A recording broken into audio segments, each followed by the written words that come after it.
Testing, testing, testing.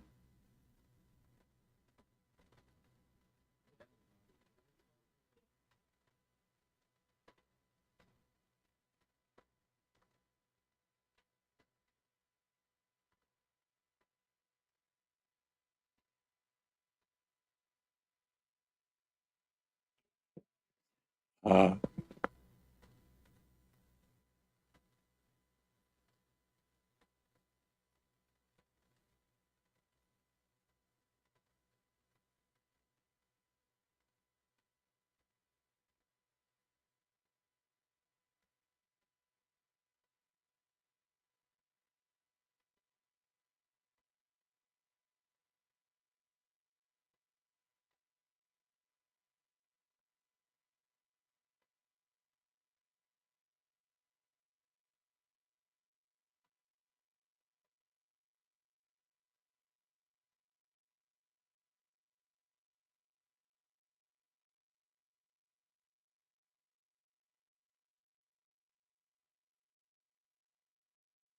testing, testing, testing.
Okay, good evening, everybody. Welcome to one of our more popular events for Critique Night.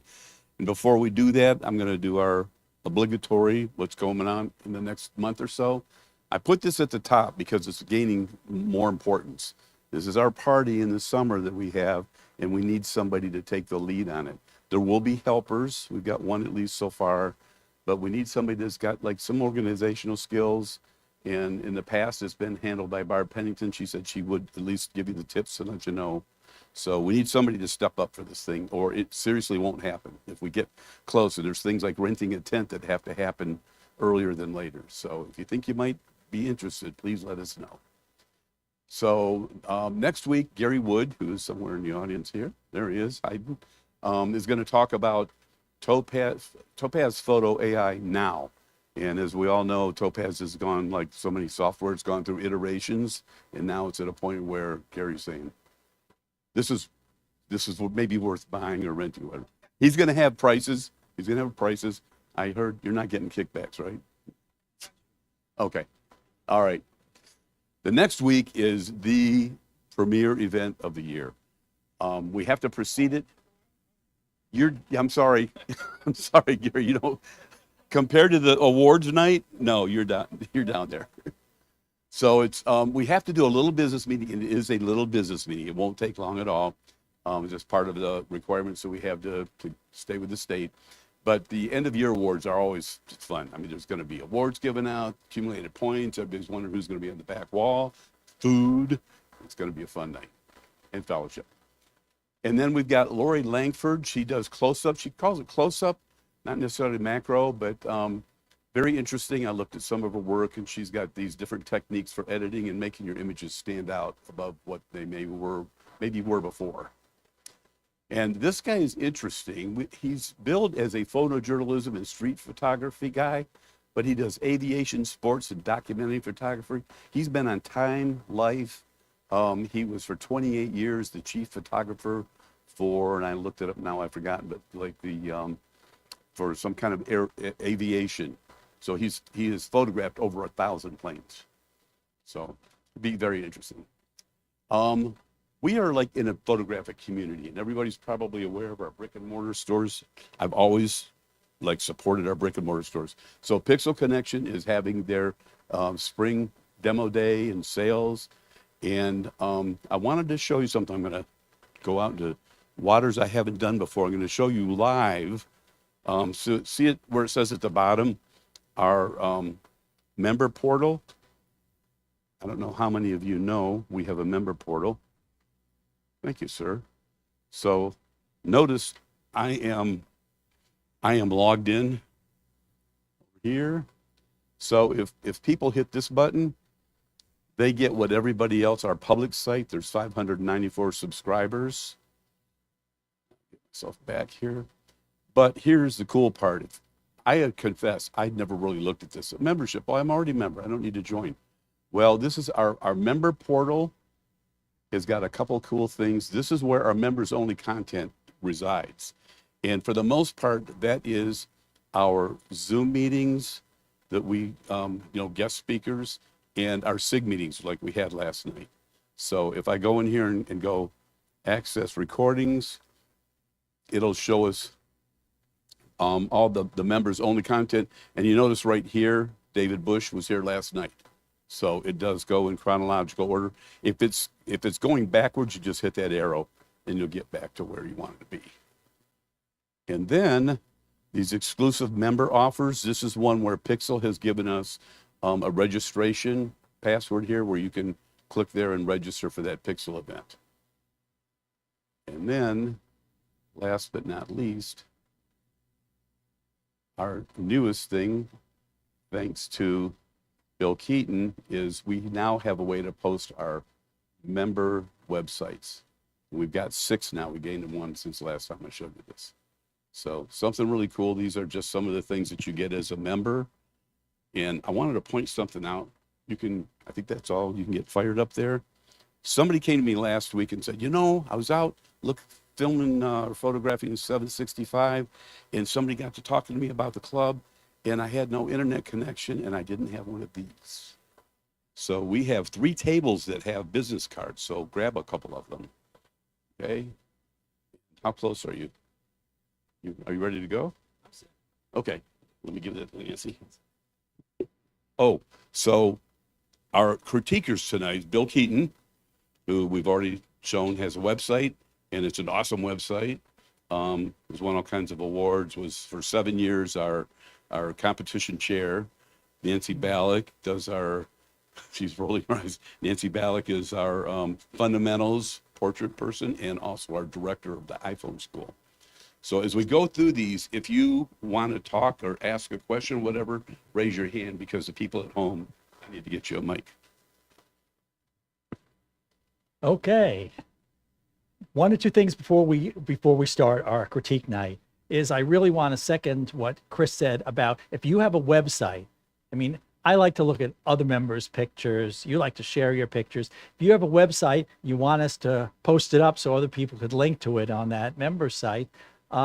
Just send it to info@clevelandphoto.org. That's our standard email. So just send your name and the address of your website, and I will post it up there to that page so others could look at it as well. So how we're going to work this tonight, as he already said, we're going to have Bill Keaton and Nancy Ballack. They're going to alternate the critiques. You know, each one is going to do one, and we'll do another one like that.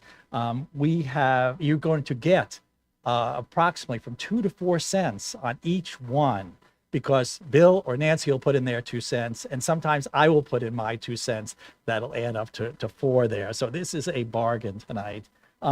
We have a lot of images. The way it looks is people submitted 3 images at a time, and we have 23 or 25 people. So we want to get to everybody's. So we're going to do 2 images of everyone. And even then we'll probably run over a little, but if others have to leave, that's fine. But we will commit to going through everyone's image. So if you stay late, we will do your image.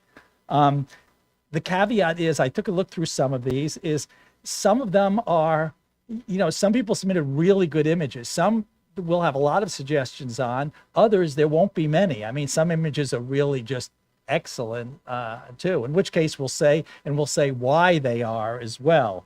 But again, they're all types. And you'll also notice tonight how one of the most important things that we do here is cropping. Everyone's always interested in the Photoshop and the add this, subtract that too, but sometimes just simple cropping could change an image a lot. So enough said there. Let me turn down the lights up here. Okay, and we are doing Microsoft Order, which Microsoft orders their files alphabetically by first name. So that's how we got it here. So we'll start off with Andrew's shots, and let me pull up and tell you what, Nancy, you want to start with this one? Sure. Bill will do that. Okay, it's always beneficial to have such great clouds in your sky. It really frames the photograph so nicely. It looks like your exposure is really good on this one.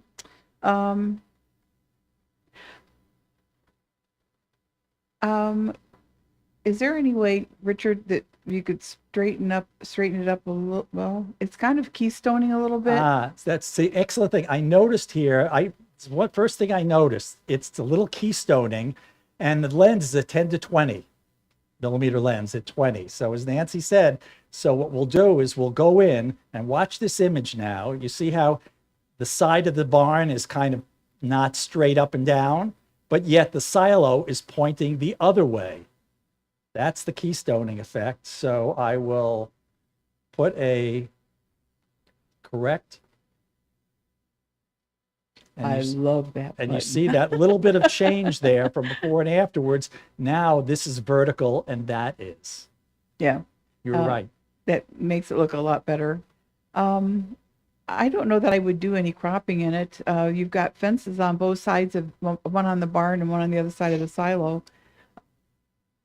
Pardon?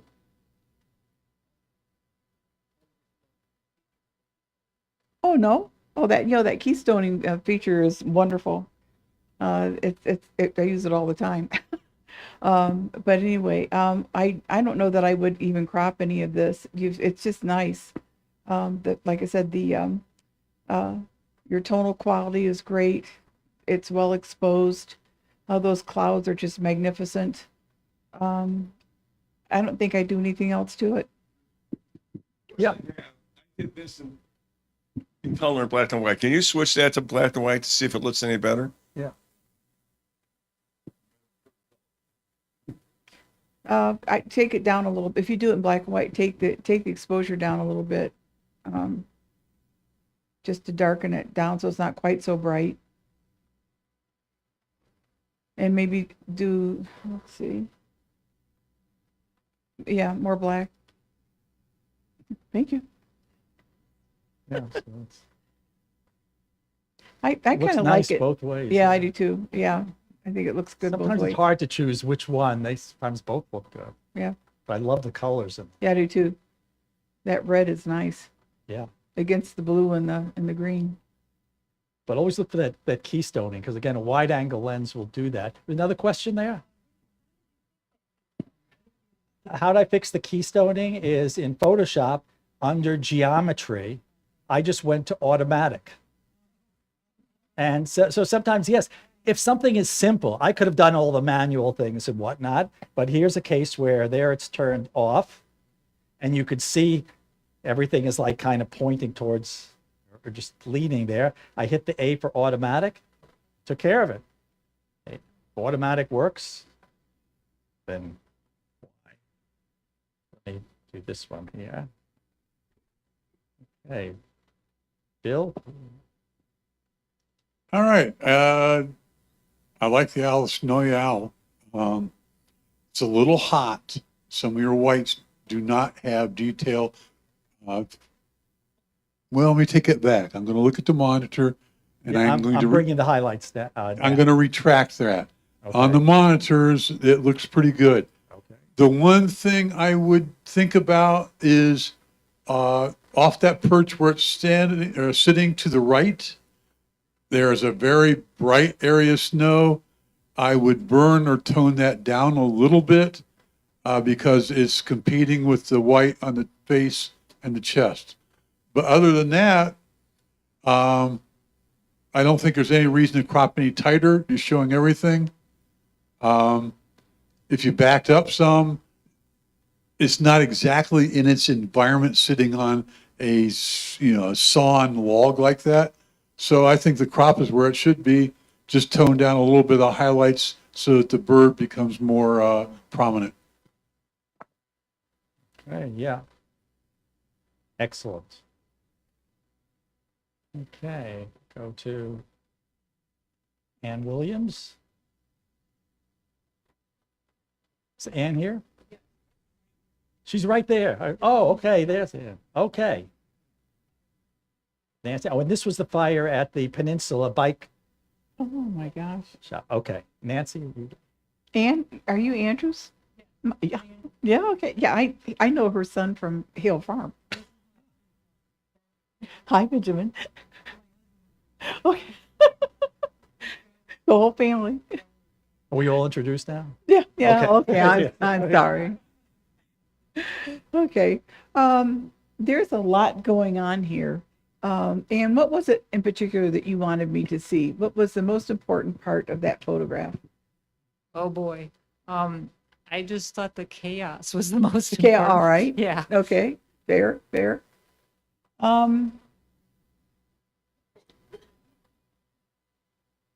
To me, like one of the main parts is like whatever is in the middle, like all those little rectangles. Is it like a cabinet or something? I think so. Yeah. It's hard to identify what that Yeah, we stuff try really to pick was. something out after it's been in a fire like that. I don't know. It's good for a chaotic photograph, but if you wanted to hone in on something, I might hone in on that particular item there. Maybe just recropping it into even a square possibly, or Yeah. or a rectangle. See, I think the problem in this picture is this big white thing in the middle. Yeah, And it just is so either there are two ways to take care of it. As Nancy said, one is we could bring that in the center Mm-hmm.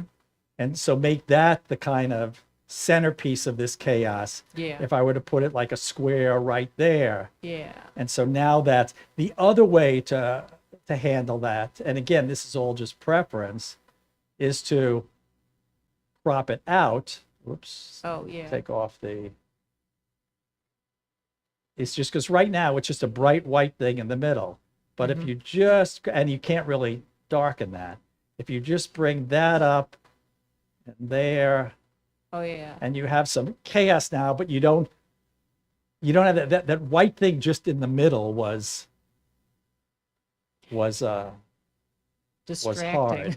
Well, Right. it's nice when you have something that's chaos like this, but you have at least one or two things in there that you do recognize that your eye can really focus in on in that particular photo. Otherwise, your eye just kind of wanders all over the place. right. But you see with the cropping, as Nancy said, with the square here, if we even just come in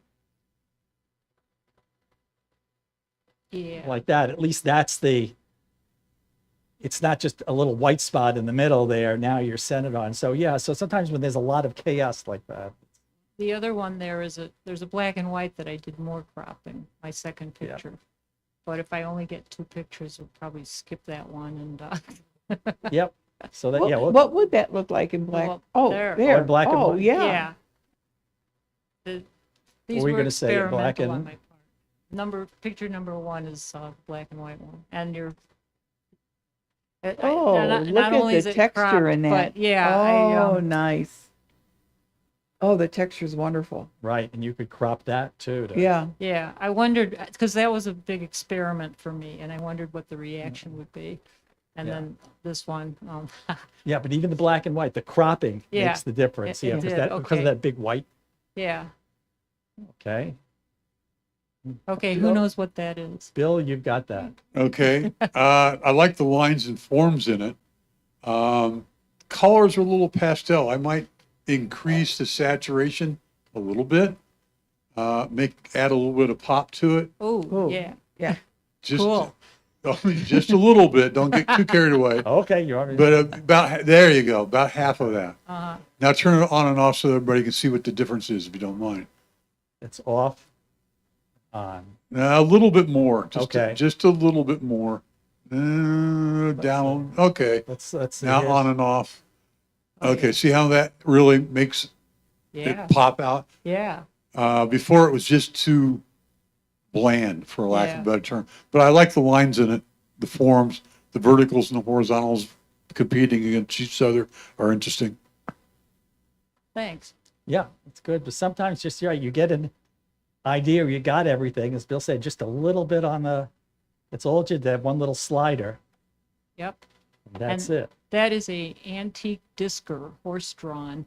If you want to. What is it? It's a discer. You do your field with that to chop it up. You drag it, the horse drags it for you. It's just a Oh, section the of horse. it. Oh, it's like a plow. These things It's are a- blades kind of here. the opposite of a plow. It's these big circles that are discs, and they like chop Oh. up all the junk that's in there from the Gee. winter, I guess. I don't know. Our neighbors have a bunch of these farm equipment things that we collect with permission. Nice. But yeah, just bumping up the vibrance here. It's a Yeah, whole different I picture. like that. Very nice.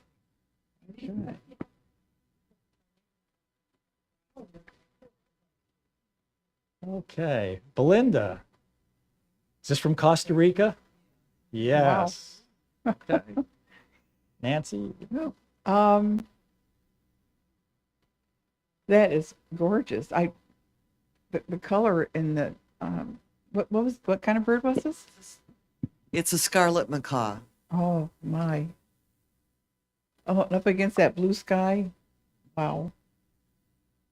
I had never seen one preening, and it was just such an interesting pose. But Oh, there were so many branches in the background. I actually did take out. I was going to suggest cropping, but I don't know that I would crop it. It's just, I think it looks really good the way it is. This is probably bright sunlight too. What bright sunlight does is leach out the colors a little. So all I'm doing here is just not changing the colors, but I'm giving it a little more black.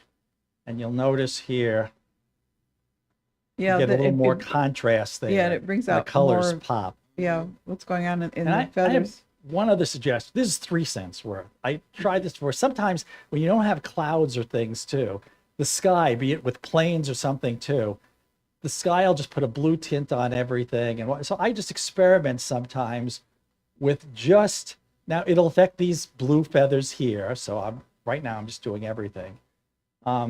Just taking the blues, whoops, out. Wait, let me do saturation. Sometimes on just,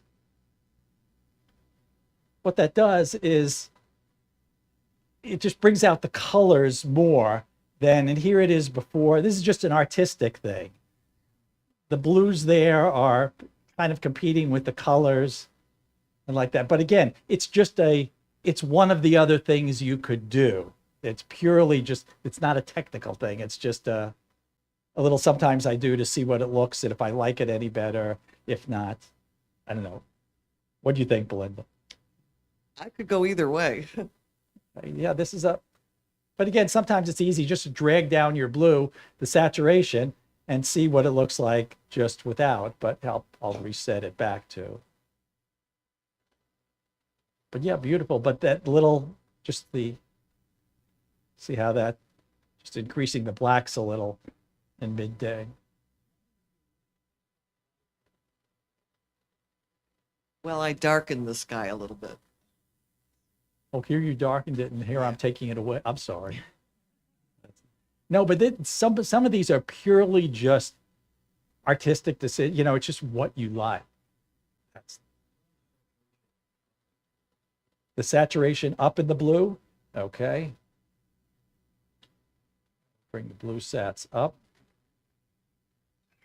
Yeah, you can see where it Oh, that's right. needs touching on around the bird itself. Yeah. But you could play with the sky. You could make it more saturated or you could make it less saturated, and sometimes that'll add to the effect of the picture. So it's just purely a personal thing, what you're interested in. Nice. Okay. Whoa.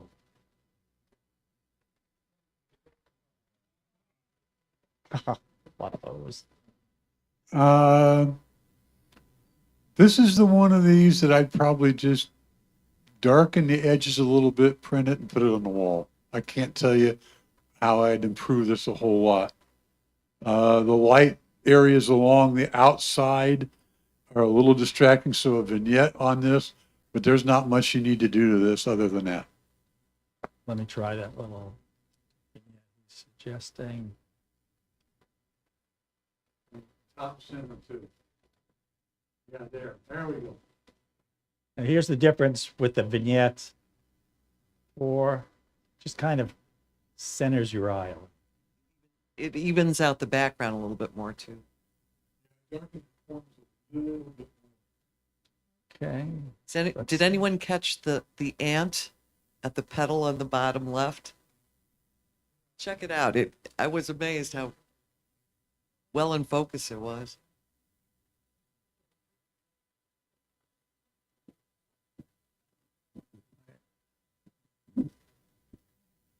There's an ant on this? It looks like water. It looks like a drip off the petal. Oh, I didn't see it either. Oh my gosh. it's an ant. That's actually a nice picture there. Yeah. Yeah.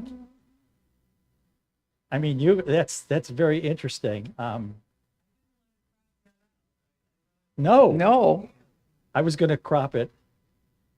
I was going to get rid of the frog. No, no, sometimes there could be two pictures in one. And remember, when you have what's called super resolution, even though you crop down, your cameras have a lot of. And that's kind of really interesting.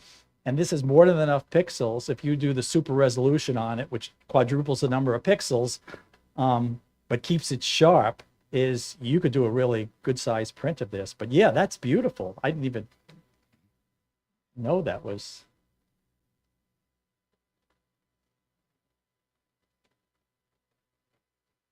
But the vignette definitely made a difference. Good. Okay. Excellent. Ben. Is Ben here? Yeah. Ben, okay, Ben, which one, if you want me to, any particular, I'm going to take two. I don't know, whichever ones you think are good. Whichever one's, okay. Actually, let me take this. Now, let me show you, Nancy, he's edited these already. And he did quite a nice job. This has been cropped and edited. Here it is before his work with the light, did that. But also, he decreased clarity, such too, which is nice. That was the original. And he toned it down. So that's some of the things he's done already. I think it's magnificent, really. I love it. It's always fascinating to look in mirrors, and the mirror on this one is so clean. On my car, you'd not be able to see anything. It would, but it's just, the clarity is so neat, and so you're almost just mesmerized by what you're seeing in the mirror and what's behind you. And that the cloud with the little white streaks just kind of takes you right down into that colorful background along the side of the car, and then you've got your leading lines from the top of the window and also the side of the car, the truck, taking you back in. This is just an amazing shot. I really do like it. It captures you, and you just kind of look all around and just to enjoy all of it. I think you did a really nice job. He did a nice job editing too. Yeah, beautiful. Yeah, Beautiful. thanks. That was because originals without here is let me see, I'm going to reset everything to default. That was his original, which is fine there too. And Yeah, then- just, then you know, his edits cropping it were- in a little bit on Right, on cropping that in side. and doing those other Beautiful. things. That's great. Amazing shot. Let me do this one here.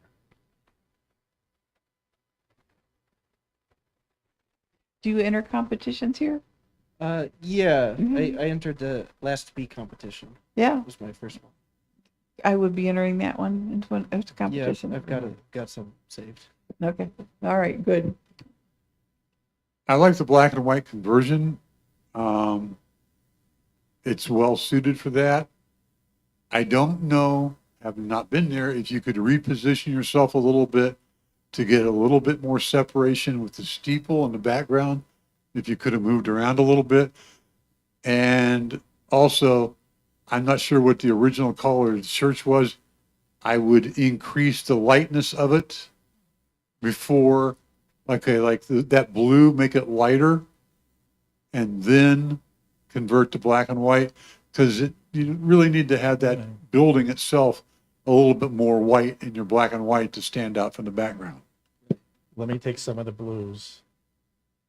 Actually, you go to black and white, and we could actually remove blues while you're in black and white. So I'm going to now come down on the blues. Oops. Yeah. See what Bill said is yeah. right. Yeah, okay. I am reducing blues, and look what it did to the side of the building.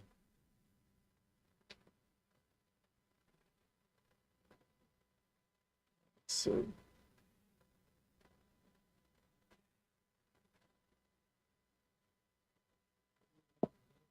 Yeah, you can lighten the building and then go back and burn the sky in. Right. yeah, That's or you what could I would just- do. Yeah. Yeah. Maybe like a little vignetting, I guess, too. Maybe. Well, what about on your? I was thinking that you have this sky. The tree is beautiful; it frames it. You've got this sky. I was just, well, that shadow. No, probably not much difference. One other thing that we're starting to get a little nitpicky, but I don't know what this is, but it is distracting. What are you pointing? Yeah, I think it's like the back of a sign, maybe. It's right at the back of the building. There's a white vertical line, Richard. Oh, that one there. That is a little distracting. If you could tone it down, clone it out, anything to minimize that white bright area would be an improvement as well. I put a green thing in its place. Yeah, that helps. There it is. Oh, yeah. Yeah. And you get 3 choices, so there. That's a big improvement too. Yeah, sometimes taking out those little tiny things like that in the back. Here it is before. Yeah, there it is before. After, just a lot more natural. You could do the same with those little bike things, lockups there. You could do it with the sign, just tiny little things. And it just takes, same thing with the FedEx truck. You have right at the entrance Yeah. is, let's just, come on, let's just try it. I think this only works on UPS. But let's see what it does. It gives you 3 choices. There. Yeah. Yeah. And that's choice 1, choice 2.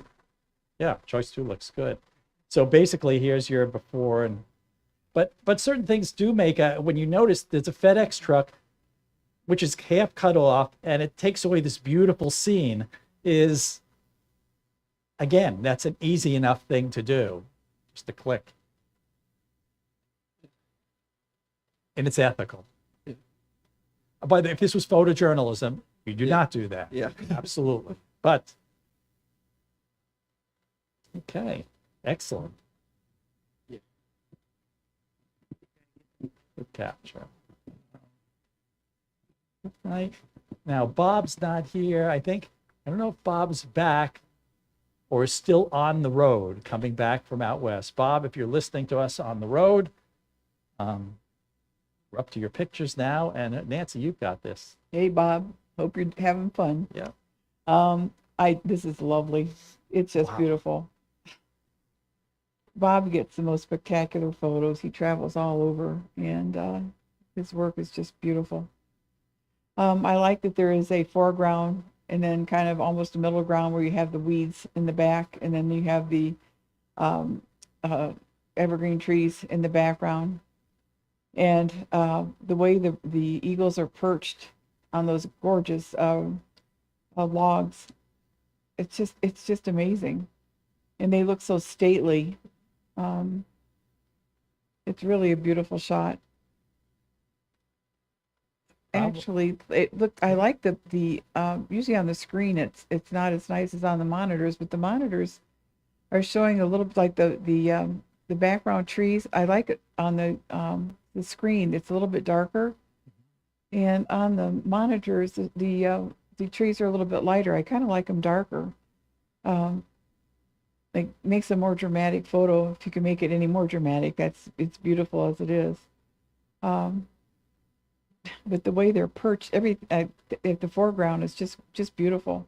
And they make that diagonal. Yeah, they do. Yeah. So it's really pretty. This is one of those hard ones that I said is, I don't know if this is just beautiful picture, but I don't know. And the wood, that they're perched on is so pretty. Like just all the detail in there is wonderful.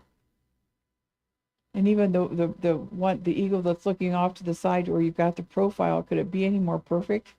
It looks like it should be on a coin, the head. It's just beautiful.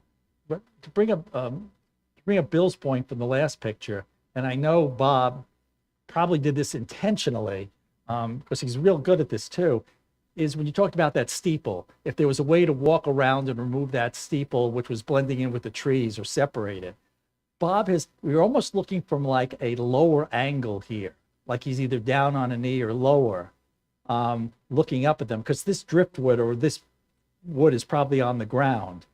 And so what that does, it brings the eagles over the trees. If you were standing up at like the height of that eagle there as well, they'd probably, this marsh would be up, probably through that eagle on the right. And so sometimes experiment. And I think if he got down low on this one, which he did, and is looking up, it's really framed them by those trees, which I think is beautiful. Mm-hmm. And you can see almost every individual blade of grass in the background. It looks like it's been combed. Yeah. Beautiful. Bob, if you're listening, you're wasting our time. Yeah. And this is, give us something we could work with here. Beautiful shots. Okay, Bill, this is, Safe travels, Bob. A lot of nice detail in this. You're working on the white subject. We all know that's hard to work with. Love the detail in it. I think you could have used a little bit less depth of field and made the bottom a little more blurry and soft, and it would be an improvement. But I don't know what aperture you used and if that was possible to do or not. That's the only thing I would do to improve this. The upper left's a little busy, maybe take a twig or two out. But the bottom, you start to lose separation with the subject a little bit. That's what I would work on. what about if we vignetted a little? Maybe, yeah. I could always back off on some of this, but just, Yeah, that, go right under the, up a little bit, just a touch, and dark, up right there too. There we go. here's our difference before. Yeah, see, because it's white on white, even though it's separated by depth of field, but just that, don't forget about that vignette, because just a little, yeah. Wow, yeah. Very nice. Very, very nice. Okay. Those Bob Kowaleski's. Bonnie, you're here? Okay. You're up. All right, this was taken at Huntington Beach, and I was just wondering, I took it with my cell phone, so it's not real clear, but there are three objects there, the sailboat in the back, the powerboat, and then the people on the right. Well, actually, there's four, that buoy. So I didn't know if that was too much, if I should take out the little sailboat and the buoy. And then I didn't know if I should take out that branch between the sailboat and the people. If that's too much or too distracting. Okay, I think Nancy. What part of that photo is the most interesting to you, Bonnie? What is it? Well, I basically I was trying to frame the people, Okay. and then the Oh, boat came by. I was gonna, yeah. So you're talking about the people on the right-hand side that were Yes. right underneath the leaves. Right. Yeah, because that's what I was kind of interested in. The boat's kind of hot. And it kind of takes away from that. I was wondering, like, what Boat? if you crop in on those Wait, people? let me get the boat first. See if we just take the Well, boat. you just get rid of it. No, you no, know? no, I was Oh. not getting rid of it. I was masking it. Okay, I'm sorry. Okay. I was, see, you think I'm getting rid of everything. Yeah. We would. could get rid of the boat easily, you're right, but I'm just bringing down the highlights on the boat. There you go. Here's our before and after. Oh, You can see, right. real bright there. But I'm real curious about those people. What's going on over there? You know. So, What about, does this contribute anything? No, I on would it? get- So no. if we get our old fancy, there, and just up to the tree, so the tree still frames it. But now, that's at least a start. yep. There was a suggestion behind me. Or bring up the bottom. Yes, that's another right. You can get that, but again, you experiment with this, with cropping. And see, what's your main items of interest here? If the bottom had been pointing towards the boat, I think it would have Right. been So better, now but we've it's got a not. little more, we'll bring it in so the people are in a little more. So now we're up to, we've got a little more defined. And if you could say, and if you say that buoy there, boy, oh, there we go. We could do that. What do you think of those? We'll keep that, it's on. That makes three things: the sailboat, the boat, and the people.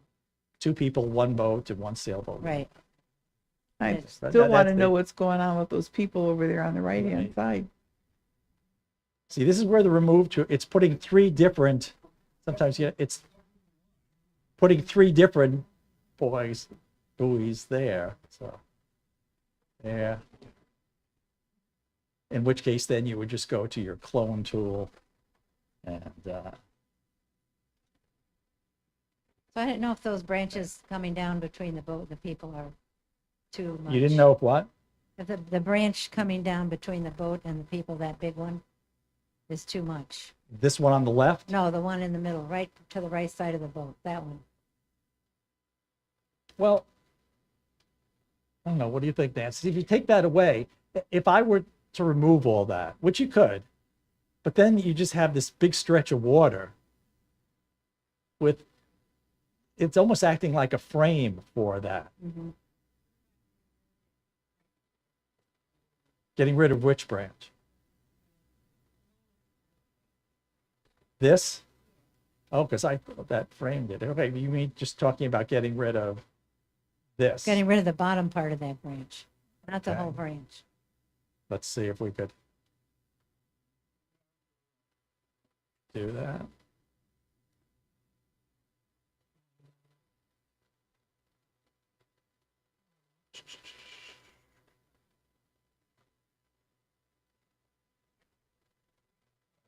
Okay. So this part of the branch here, No, just the bottom part of that branch. bottom part of that, Mhm. okay. What do you mean the bottom part? But that part right there, The dark part. the dark part.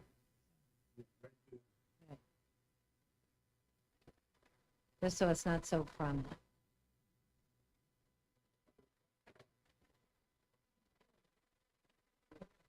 Like that? I think that looks a little better. Yeah, see, and you have a diagonal kind of between this boat up here, that, and then, well, it's a crooked diagonal. But there's one other thing that bothers me about this picture. So look, Nancy, I don't know on your monitors up there, this looks a bit oversaturated.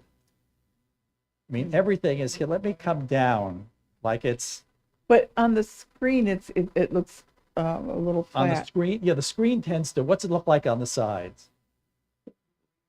Too green, yes. So I am going to, right, and I think that's just a tint in the, so first let me try coming down on just the saturation in general. Does that look a bit more natural? Or let's try just with the green, coming down on the green. Because sometimes the light from that could bounce around. So, okay, green.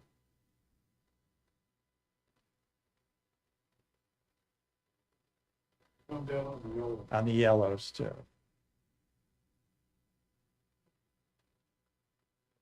Okay, and let's see this. And let me just come down on the aqua. It's hard. It depends what your monitor looks like. It just looked very, very saturated here. And you see the bark on the tree on the left looks green. And the bark shouldn't be green. Oops. So there's the bark being green, and now the bark is neutral. So I think there was some. What are you thinking, Dan? I see the hand up. What are you thinking?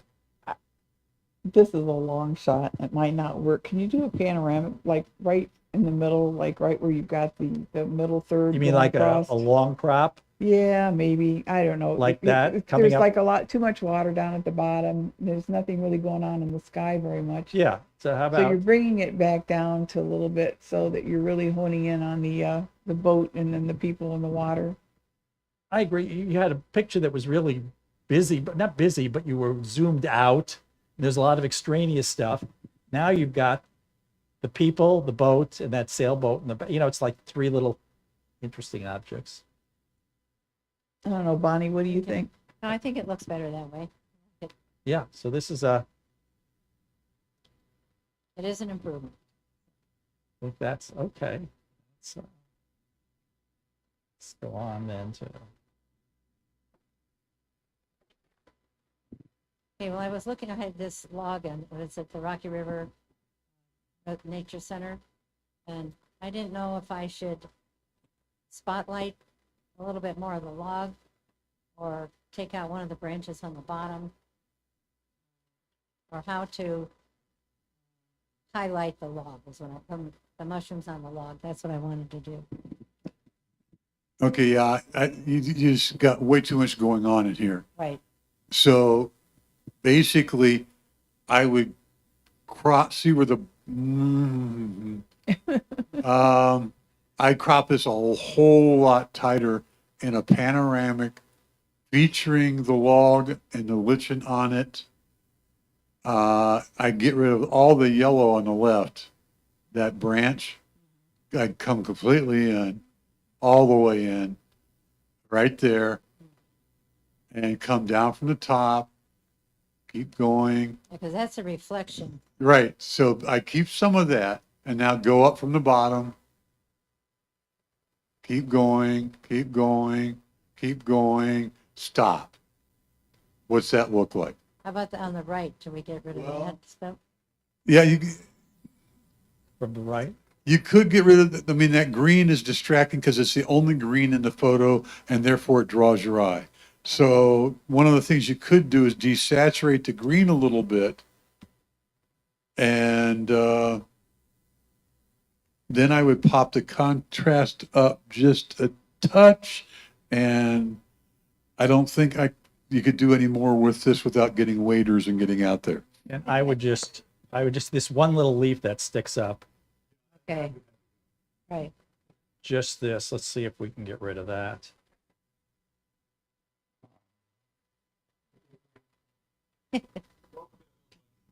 Yeah, I was just gonna suggest that. Yeah, Okay. I was. But curious- already this I was is, I curious agree to with do. you. This is, I think it's really looks, I mean, less busy, got that beautiful diagonal in black and white. Just see what it looks like. Yeah. And then do some tonal adjustments then. I think it's hard. It becomes busy Yeah. in this. You've got nice separation with the background as is. When you go to black and white, you lose some of that separation. Yeah. Let's try.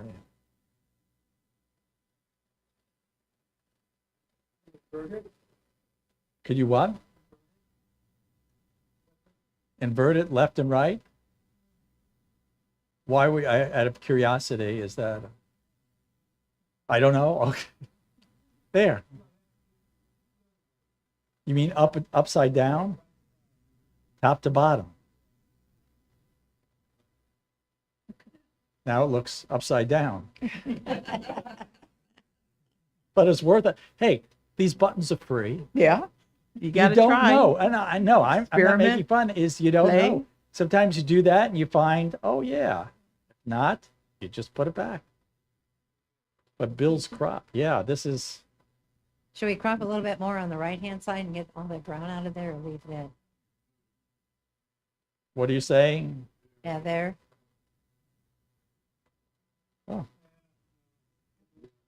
I think it needs a little bit more to go with the reflection. Yeah, it Yeah. frames it. But this is where I can't emphasize enough cropping. Cropping can make all the difference. Okay, thank you very much. Interesting. It's- Okay. Yeah, your texture is very nice on that. Good. Okay, I think Eric's, yep. Eric, which ones you? Okay, we'll just take, okay, dealer's choice here. Beautiful shot. Yep. I'm friends with Eric on Facebook, and I've watched his different animals. His work just blows me away. It's just incredible, Eric. You're gorgeous. Thank you. This shot is gorgeous too. I might crop a little off the top, but maybe I don't know, to hone in on it a little bit more. We could see what it looks like, and even on the sides and too a little bit. Sides. Yeah. Geez, these are just beautiful. I Wow. was really afraid of cropping too much because it was already a pretty heavy crop to begin with. Oh, I okay. Eric- mean, it's Eric, 8 did you lighten megapixels. the, It started out at 45. Did you lighten the animals specifically? A little bit, yeah. Beautifully done. I mean, it's not obvious that it was done, but it's almost like you had professional studio lighting on them. They just We look actually natural. kind of did. This was golden hour, and the sun was Yes. beating directly on them at golden hour. It is beautiful.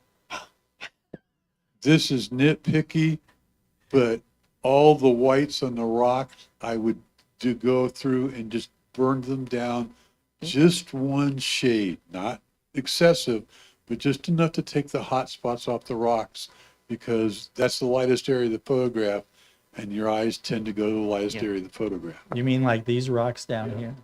Yeah, I agree. Okay, yeah, I could back off. No, I'm not, I just, okay, here's a, like that. Or a little, I'll come up back off a little bit Just more. back off a little bit more, and Yeah. then center left edge. There. Just to dock it down a touch. I think that makes an improvement. Thank you. Yeah. Okay, and here's that before, yeah.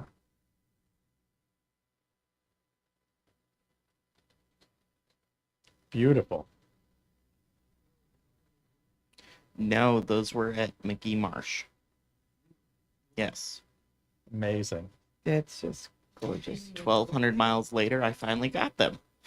Beautiful. Yeah, that's a, Beautiful. you did this. Beautiful. Yeah. Okay, that's a great shot. The paw up, the action, the intense stare.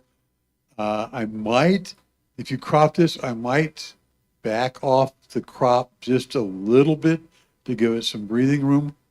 If you can do that. On which side?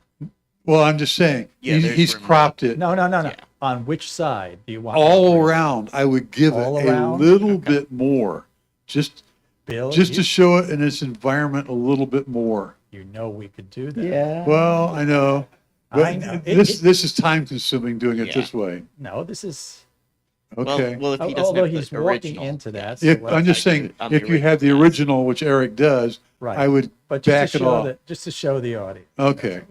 We got to impress them, you know? This here.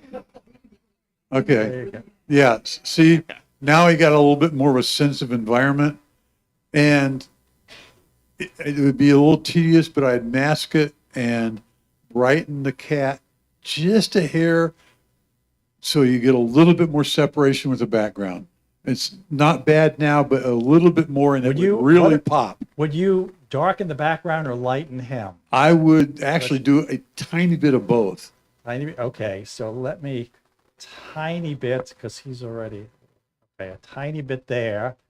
Now let me just Invert that duplicate. and darken it invert, just and a tiny touch, bit. Remember, we're like working. 5 or 10% tops. I can't do that. I can only do heavy-handed. Oh, well. Okay, here is what, but you're right. There's we just a touch.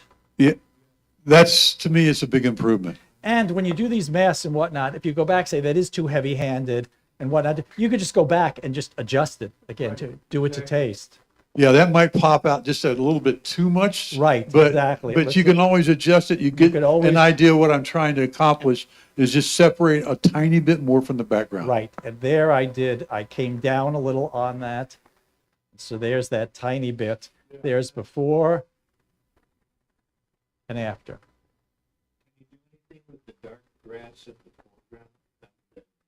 Plum.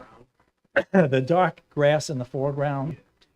Yeah, you could work on that to lighten that up. You could always make a little, let's see if we can do something quickly here.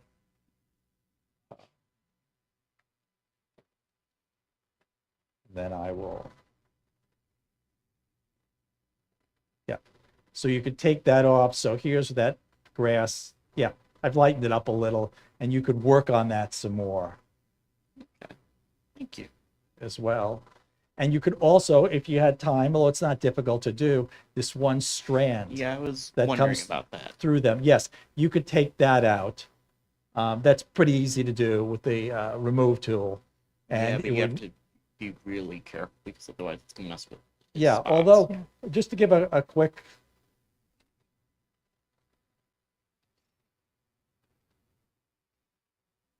Just to see, doing it just down and dirty out of curiosity to see what it does. Does a pretty decent job. If you were to even come in and look closely, you know, where it came through up here, you can't really see. Here it is. Oops, there's the grass. And you get 3 choices, so you're, go that round. So, but, and again, you could work on it, and if you say, no, that's not acceptable or whatnot, fine. But as for Bill's suggestion, you see, giving it a little room to breathe like we did, we gave it some more, separate it out a little bit. These are easy enough things to do. Beautiful capture, though. Thank It you. is very nice, Eric.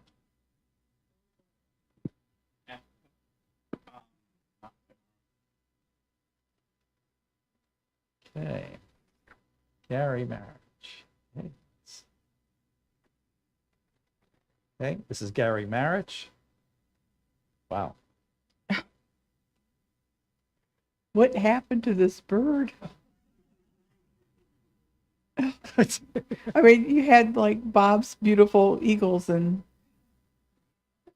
You can't get on the bird. no, I think it's, you know what? It catches your attention and it's just not a eagle sitting in a tree. It's one. Photoshop has a new feature, a cleaning brush. Yeah. That's right. You could just, But it's interesting, you know, it's not your typical bird shot. And it's like, well, you could, it's amazing actually. There's a little white cloud right behind it. Oops, sorry, I lost my mic here. There's a little white cloud right behind its face that kind of makes the face stand out a little bit more. I really like it. Poor thing. however, Um, what if we just take this little branch where it's sticking into him, not take the whole thing, but just let's see if we could bring it just to the tree. So it ends there. yeah. It's, I mean, look at its talons and like, I can't see right, between its leg and where the talon is. I can't see what that is. It looks almost like there's something It wrapped looks, around I it. think it's banded. Yeah, okay, that's what it is. Yeah. Oh my goodness. I really do like this. Zoom in on the head. Wow. Oh, poor baby. Oh, That's the picture right there. oh. Yeah. He has been in a fight. It looks like he's got another Eagles. Yeah. Yeah. Either that or it's a mustache. I don't know much. I'm a city kid. Oh my gosh. But you could see that it's, and I think these are important things. Sometimes in these beautiful pictures, and these are beautiful captures, but Bill brought this up in one of the other ones with that post on the side, looking for small details. Here, this one branch that just goes into him. You can't do anything about that when you take the picture, but it's an easy enough thing. And now you see, yes, that is a little distracting. Now you just got the bird. Where did you shoot this at? Gary's not. Oh, Gary's Gary's not here? Oh, okay. I thought he was here. Oh my gosh. We'll find out. Oh, okay. Okay. Well, we know where this is.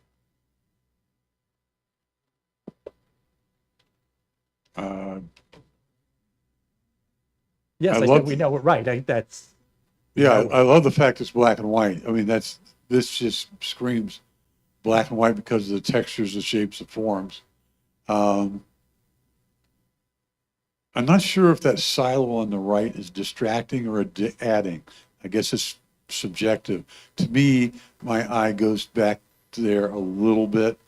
Again, I don't know if there's a different angle, if you could have cropped tighter to get rid of it. But overall, it's a nice black and white. it's I hard if we think find- you are a little heavy-handed on the vignette because you can really see it in the corners. I would soften that a little bit. That's it. And that, let me go back with that crop. If that crop's a little too tight with that in, you could always try removing that for one. The other thing is, I've had this problem too. I'm not sure what lens he 3.8 mil. It's almost like this is a phone one, but that almost looks like vignetting of the lens. I sometimes in my 70 to 200, I get that with white, and that's just a lens problem. But there is a way to lighten that up and and get rid of that. And the other thing you could do is, and I think again, let me just increase the blacks a little.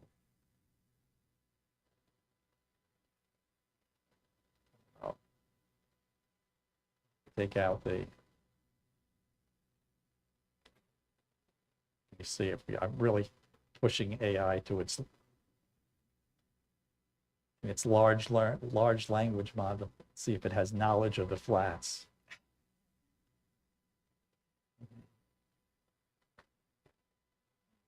Yeah.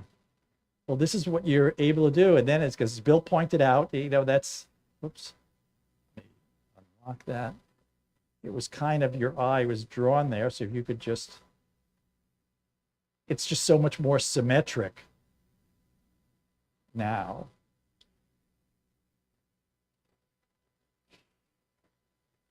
Yeah.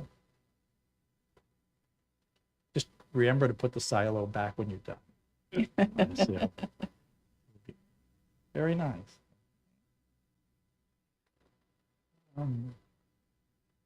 Gary's. Okay, Gary. Any choice? You want to choose two of these? Huh?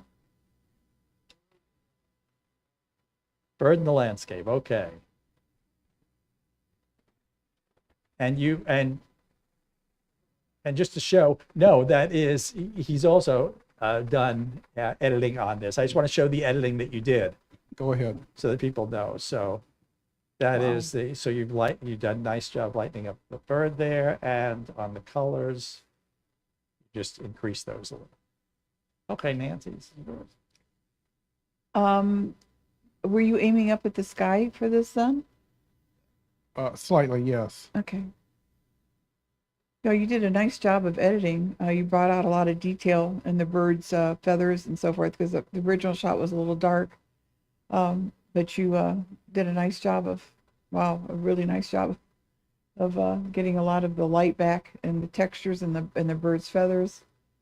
And that, I like the way the tail feathers are separated a little bit. It's not just a straight line going down. It kind of gives you some interest in the back. There's a stiff wind blowing from your left and the sun setting to your left. Yeah, it's beautiful. The light, it's nice. Yep. And there's not a lot of distraction like in that branch that he's in or anything Right. either. So Richard, it show the really stands masking. out nice. Show what? The masking. Oh yes, the masking. I forgot about that. So what it is he worked on the eye. First of all, he worked on the body, but then the eye, which was, there's no detail in the eye. And he selectively on the eye just lightened that up, and now you could see detail there. Yeah. Then on the remove, again, as an artistic thing, because he's nicely removed that to Yeah. give this solitary. That was distracting before. Can you move the histogram, the whites to the left, so that it lightens the whole thing overall, and just let the sky go white? Just using the sliders on the histogram. Gotcha. Just move that to the left and let the sky go white. And what does that do to the photo overall? Wait, let me Because do that. if you're shooting up in the air, into the sky like that, there's, you're working with the bird that's somewhat in the shadow. You got to make a choice, and I would let the sky go just bright white, make it like a high key bird portrait, and not worry about trying to have any color in the sky at all.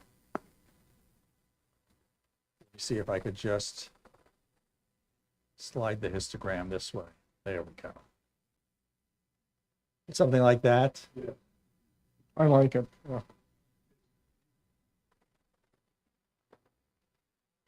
The original looks to me muddy, Oh, there. So get rid of that muddy sky and just let it go white because you're shooting up in the air. And I just think it, you know, Thanks, Bill. I mean, it's just one opinion, but I think it gets away with that muddiness a little bit. Yeah. What do you think? So Richard, I'm having trouble reading exactly what you did. You selected Oh, what I sky. did is I selected the sky. sky and I just increased the whites all the Got it. way. So that brought the histogram over. So yeah, so this mask is the sky, select sky. And then I went down to the whites and I just increased the whites over. There was originally, that's my mask selecting sky. Then I just went to the whites and brought those all the way up. Slides the histogram over. So now that bird really pops there. Yeah, and the colors, Just for interest, that's a female hotel grackle. okay. That is, but another thing is I get a lot of people stop me on the streets and, tell me how immoral it is to take things out of the pictures and whatnot. But again, this is your art. This is not photojournalism. This is your art. And again, a picture like this, if we hadn't shown, this is a beautiful picture. And to go back to, you see what Gary did, whoops, this is it's a nice picture, an okay one, but it's not the same. So, but you have no control. You can't go and clip those down and whatnot. Bird's going to fly away. So afterwards, you're imagining this as a good picture with that bird there, and then just getting rid of that afterwards makes it a beautiful shot. And there's nothing wrong with that at all. My opinion. Very nice. Okay, and then the landscape.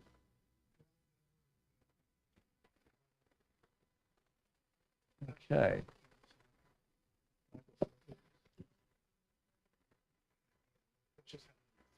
I got to be honest, I'm not sure what, Gary, you want me to look at in this. There's some bright colors. I was wondering how people would respond to this one. Yeah, I mean, there's some bright You were colors. trying to mess with There's a us, lot of aren't you? branches in the back, in the foreground there. Okay, There's that one, I'm assuming that's a building, the white building. Okay, we're on top of Fort Hill, looking at Frostville through the spring trees starting to leaf out. And if you zoom in on the white tower, Bill, that's the steeple to the church. You'll see other buildings in Frostville too. Okay. I know. I'm just a little confused by this, to be honest. I'm not sure what I'm supposed to look at. It's yes.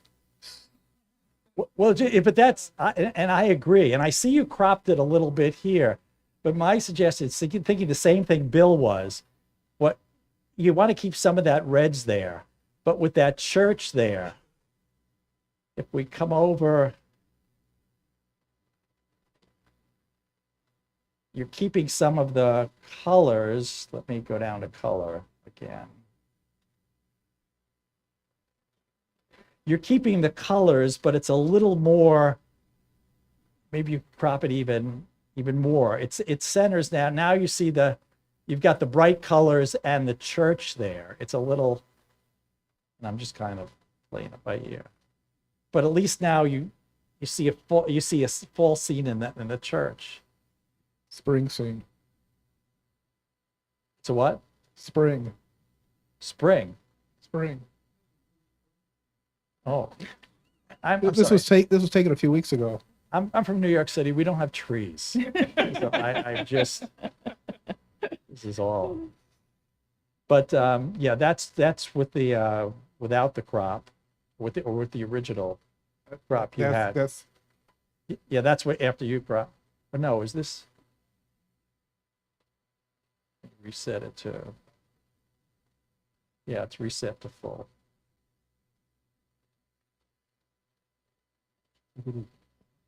Yeah, but it's a matter of just you're right. It is difficult with so much there.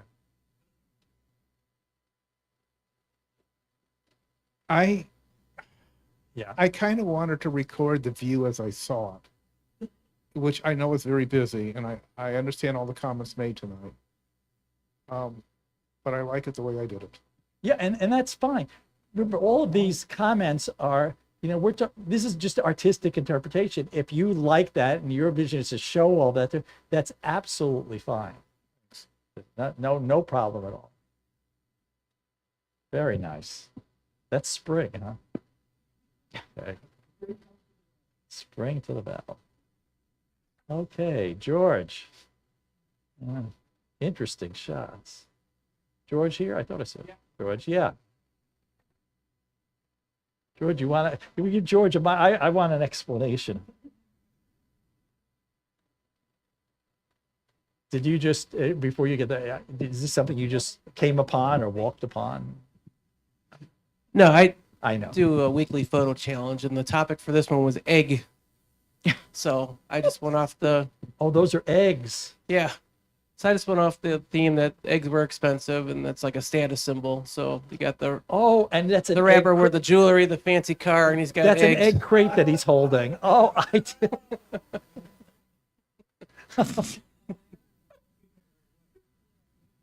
Did you use like a Yeah, flash? I had two bear flashes set up in the background. So My gosh. Nancy, you've got Well- this one. I don't know. Thanks. You really went to a lot of work on this one. This is it's very humorous. It's I think it's well done too. I love the color of the man in the front holding the eggs with his hat, and all the necklaces he's got going on around his neck, and the fancy car. Are those oil stains on the? no, actually, Did you put those down there too? or- that's actually blood. we did not purposely though. It's water because it just rained before on the drive there. Uh-huh. So my buddy was trying to wipe down those headlights so they look clean, and I didn't really notice the water spots till I got home. Like, oh no. So But you know what? It's very humorous, and it's one of those shots you just look at and you just start laughing. This is, I don't know what, I know that there's a red spot down in the lower left-hand corner. I mean, it's not that bad, but maybe I'd get rid of it. But that would just be aesthetically something to do for it. But it's a humorous photo. You did a wonderful job of setting it up. Thank you. It's really very, very clever. I appreciate Very it. Thank clever. you. I think Very it's creative. technically just well done too. This Yep. is not easy. You're using flash and which is hard to master in itself, and everything is well lit. It's composed perfectly. It's really beautiful. Yeah, Thank you. The choice of using bare flash was excellent because most people would think about a softbox or a modifier Right. to soften that light, but those harsh shadows and that harsh light works for this one. It sure does. Thank you. Great job. Very nice. That was fun. Oh, I like this.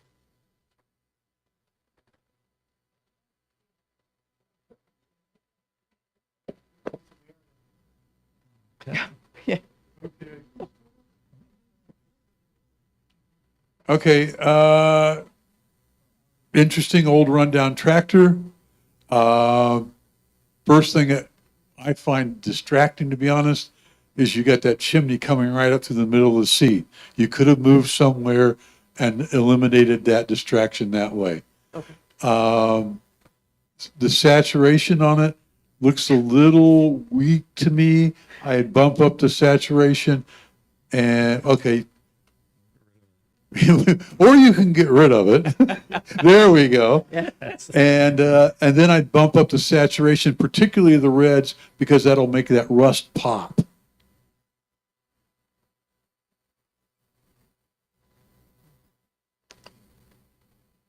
There you go. Oh, yeah. Your composition, you got the tractor running right out of the photograph but I'm assuming you wanted to have that split rail fence to frame it.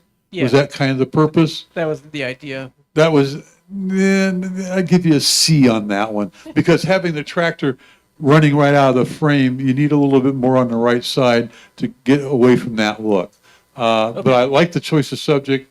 Those colors, by popping the saturation up a little bit, really helps make it. So I do like that. Thank you. Good tips. Thank you. It's an unusual subject. And anybody else in the audience that wants to comment, we're part of the way through this, raise your hand if you have comments. Yeah, we'll give you or the mic. criticisms to make, give you a mic. Sure. One thing I think would make that an awesome image if those houses weren't there and it's more farmland or something like that. Well, come on. You're killing me. So- Okay, two things. One, when he was there, there's no angle he could have gone that made the houses disappear. But you just let that out and do that with AI. The other thing is, right, can. you could select the subject, which is a tractor, and then you could, put the, just for everyone to know, we're not going to do it, don't worry. But there is a thing, select background. Let's see what it does.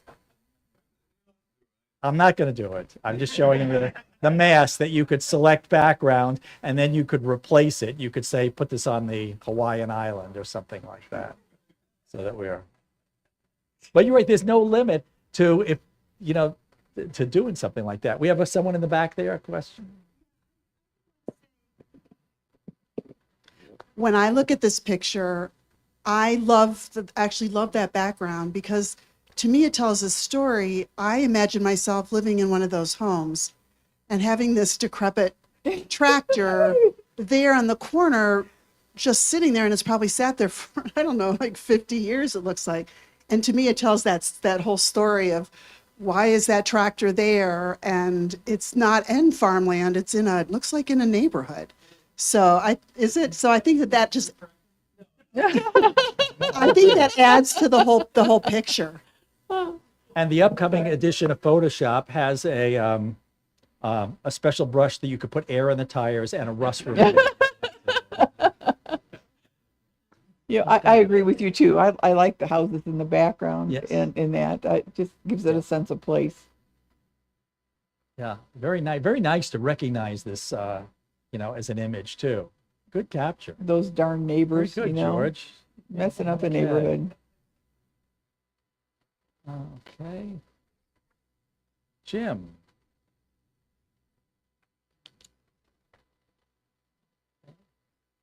And this obviously looks like the War Memorial, yeah,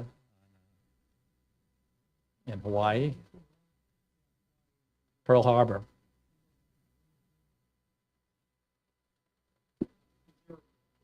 Yep. So who's got this one? Nancy? Yeah, Okay. I'd bring it in a little bit on the left-hand side. You've got Yes. a beam or something going up in the upper left-hand corner. Maybe bringing Okay. it over just a little bit. Gotta get that beam out. Yeah. That's part of the window frame, but that's Part of the window frame. probably Okay. does need But to come still, out. it's a, Yeah. an asymmetric eye. Okay. Can you bring it in? I don't know. I mean, you got great leading lines going into that war memorial in the upper part of the photograph. And there's a lot of water on the right-hand side. I don't know if bringing it in a little bit would kind of make your eyes go into it a little bit You more. could still keep Is that the- what you wanted us to see was the war memorial? Is that what you wanted? Yeah, You pretty got all much, these yeah. leading lines going right to it. And the bow of the ship, how it Yeah. narrows into the point like that. Right. Can you take a little bit off the what? bottom? Or do you like that part? I mean, this is your I photograph. get of rid it. of I would, instead of cropping, I would take that piece of that window frame out. Maybe that would be better than cropping.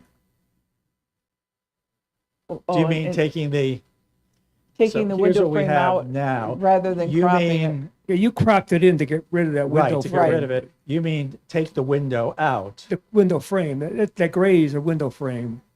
But then you've got all that. I'm huge- inside inside the whatever you call it, the where the captain and all them. So do you mean trying to remove that frame there? Yeah, Okay, let's see what you have. But then you've got all that white that's off there to the left-hand side. You've got a big white spot there. You've got a Yeah, big white that's- spot down in the lower right-hand corner, and then you've got all that white going back into the war memorial. If you want it, that's fine. To me, it's like my eyes are going to that white Yeah, spot even if there, we and my take this white spot window, over here. right? If you take the window out, you're still going to have this big bright white area here. So cropping the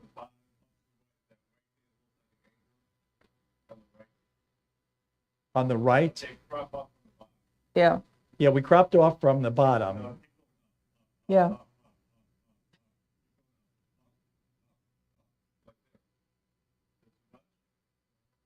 lines. Yeah, a little too much. Take out what? What if Okay, you make it a let's see what- vertical? let's What see if you what- make it a vertical instead of a Let horizontal? me say, I don't know where this white picture came from because my picture didn't look like that. Do a vertical. Do a vertical. Yeah. See, I'm also bringing some of the whites down here, that are the highlights down there, and do a vertical with what? Where the guns are. Yeah, you really, what I want to see is the war memorial, and like the cannons Okay, you tell me are when. taking me right up into it, and Okay, tell me when. all right, why don't you go start there, and because then that blue will stop, and then because the blue at the bottom is just kind of taking you right up into it, and then a little bit more on the other side. Okay, like that. Yeah, maybe a Do you little want bit. to come up to get rid of some of that, maybe? Let's see what we've got so far. Well, you've got the guns kind of pointed right at the, It's right there. leading you right to the memorial there. And that blue isn't bad. I mean, it kind of gives you a nice color down at the bottom with the rust and all that at the bottom. Yeah, the vertical.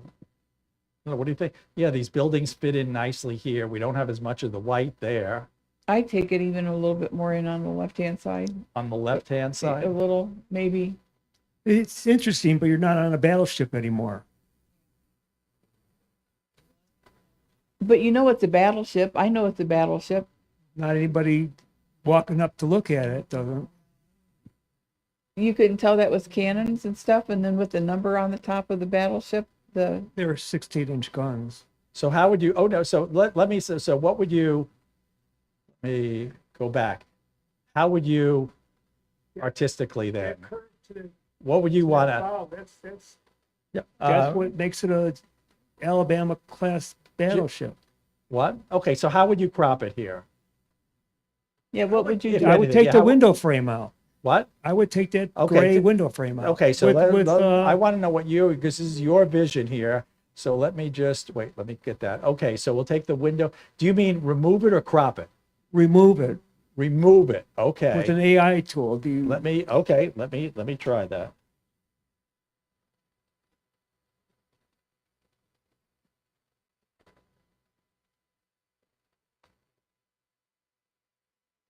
Okay, let's see what it does. It's gonna be a little more difficult because there's a busy background, but let's see what it does. Okay, good.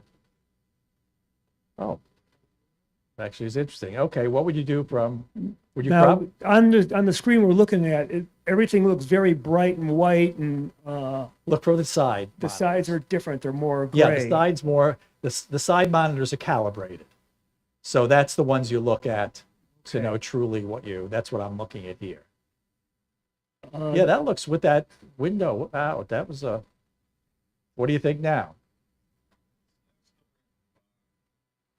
Or would you do you want to bring it from the bottom or just get rid of this black thing?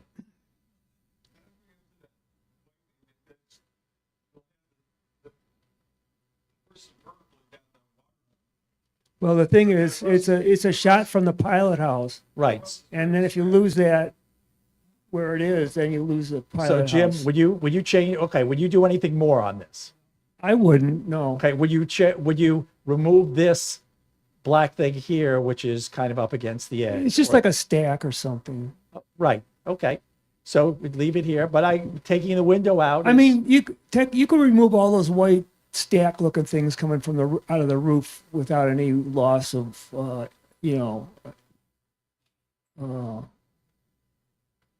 No, that's fine. I brought the highlights down a little.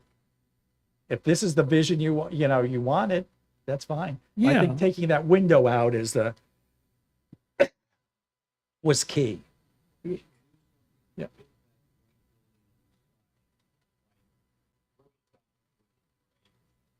Do something. Brian's suggestion was bringing this white building, this thing here, bringing the highlights down on that so it's not as prominent. Is that what you were saying, Brian? Okay, let me try that. Sometimes that just makes it go gray. But no, we were able to take some of the highlights down.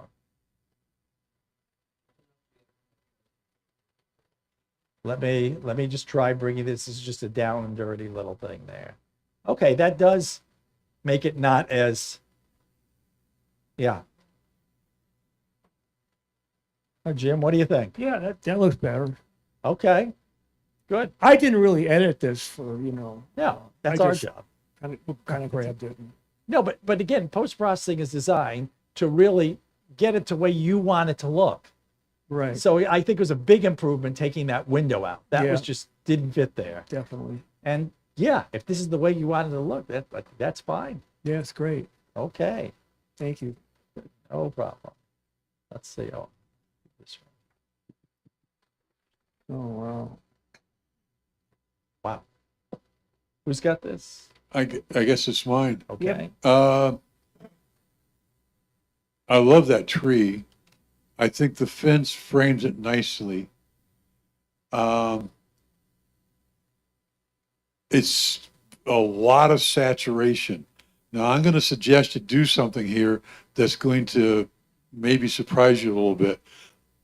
Richard, bring the saturation of the whole thing down a lot. So it's almost an artistic, keep going, stop. Burn the highlights. Okay. That doesn't look right. Did you take the whole thing down? Yeah, I took saturation down 50%, down 50. Okay, because it lightens a lot of the areas. I didn't think it would do that. Yeah, that was a bright green. It just took the green. Okay. to left it.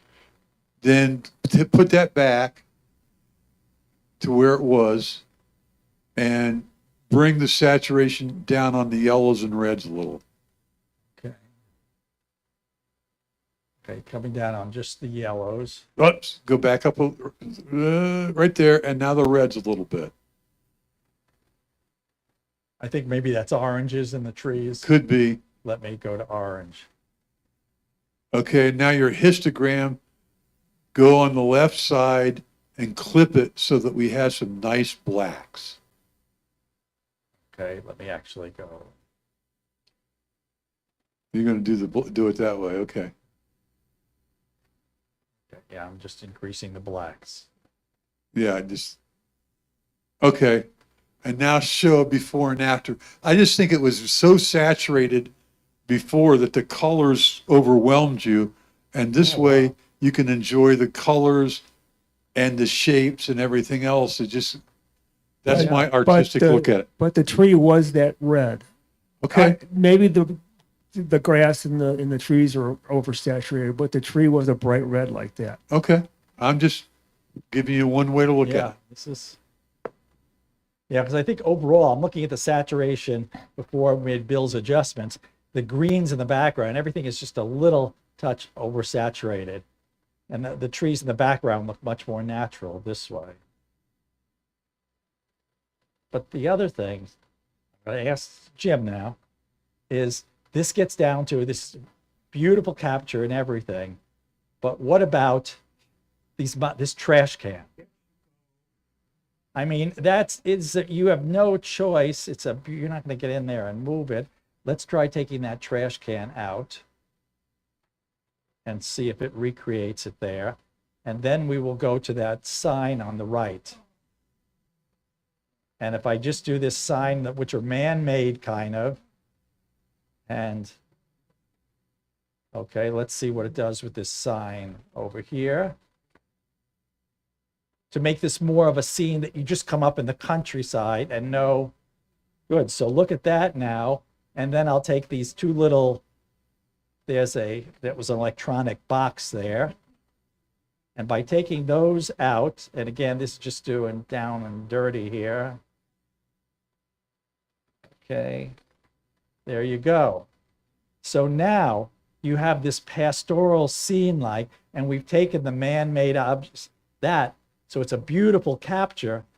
And now, I don't know, Jim, is that acceptable to you? Okay, but I mean, taking those things Take the out, red back, put the red back, put the red back. but leave the yellow and greens desaturated a little. Okay. Oh, sorry. What he said. There. Oh, come on, add more of the fence in? Yeah, you could do that at home. And build a little brick Yeah, right, cabin. I mean, right, you could go, but the thing is, it makes this more the natural, I mean, this really is a natural setting. And sometimes just those little things like the man-made things, you just have no trouble. You're seeing a beautiful shot.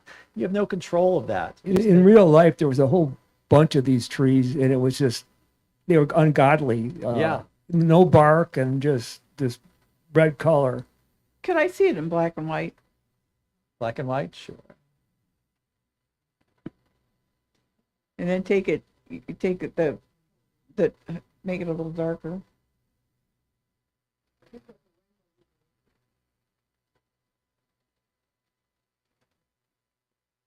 like the colors. Yeah, It's kind of busy here. thank you. Really interesting. Yeah, interesting picture. Okay. Joy, so is Jean here? Yeah, okay. Who has this one? Me? Okay. That's quite beautiful. I would, you've got a little too much headroom up there at the top, I think, maybe to bring it in a little bit from the top and then off the left-hand side a little bit when you bring it down. Okay. Left hand, Yeah, bring it in just a little bit on that. you're gonna encroach upon the bottom one. Yeah. Let's see what it looks, yeah, well, no. Leave it, like, that's it, right there. That looks good. And you've left enough room on the right-hand side then, to give the blooms some space to grow. Boy, that looks different on the monitors compared to the screen. I might brighten it up just a little bit. Just lighten the whole thing up. Yeah, I guess. Let me try. It gives it just a the little more whites a impact. little. Like that. And let me try the reds, just increasing just the saturation of the reds and oranges, Yeah, just to that looks, accentuate. oh, that looks really good. Yeah. That's nice. You have a beautiful composition and the background is beautifully out of focus. But I think the crop is really what helped too, because now this is just this diagonal Yeah. here. Yeah, you didn't need that stuff on the left. And just that little bit of red in the background off to the left is nice.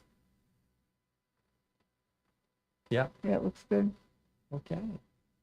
What would you do with that brown blob in the bottom right? Well, there is always a way to get rid of that, right? Brown, Richard? what to do with the brown blob in the bottom right? One of the things you could do is, whoops, your ratio, reset. Okay, this. Go to polygonal lasso. Okay, if you look at this brown stuff down here, is you could tell it to just take it out and put something that fits better there. And let's see. This will give us 3 choices again. A giant ant. Yeah, give us ants, give us. There you go. On the first try. So, and so you see, if you have a hot spot or something like that, again, here's before, right? If that's taking your eye off, you could just do something simple like that. And even that one that's above it, you could do the same thing, that too, you know, that little small area up there too. You need, but that's just hoping I'm very good. Let's see. Oh, here's another. Yeah, I like that one. Hey, Bill, you've got that? Yeah, the colors, the lines, everything about this I like. The one thing, I mean, I look at this and I'm thinking you might want to crop this into a square because it just gives you a stability.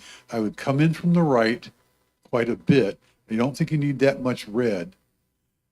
And right there, and then come in from the left, just halfway to that electrical right there. And now you've eliminated some of the huge red on the right, which is overpowering, but you still kept all the lines, the forms, and the basic colors you had. The only other thing I would do to this is that white sidewalk or whatever, I would tone that down just a bit. And I like it as a square like that. I think that Yeah. really looks You nice. notice just, it looked a bit flat. All I did is increase the blacks a little. That just gives us a little more color. And you say try toning down the sidewalk? Just a bit. Okay. You can either burn it down or. Let me try it with the highlights. Okay. See, oh yeah, that's the. Oh yeah. Yeah, that's no more than that. That looks good, right? Print it, frame it, put it on the wall. Beautiful. Thank you.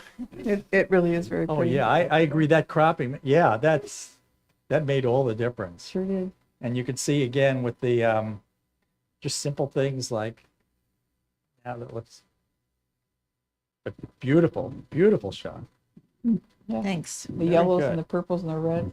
looks Yeah, this great. is, I think just recognizing things like this is half the battle. And That's it's just such a simple shot. And Yeah. It's just eye catching. very, very nice. Okay, Joe. Joe's here. Let's see. Oh.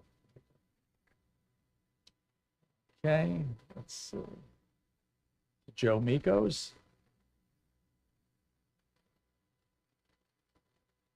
And he's not here? No, Okay. he's in one of the Carolinas. One of our long distance members. Oh, that reflection of the sky in the water is just amazing.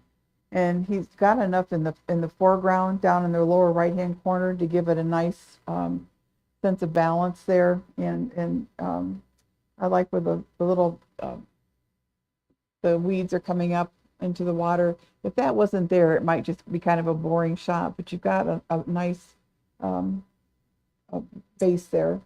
And there's I don't know if I would saturate the water anymore. I don't know. I think,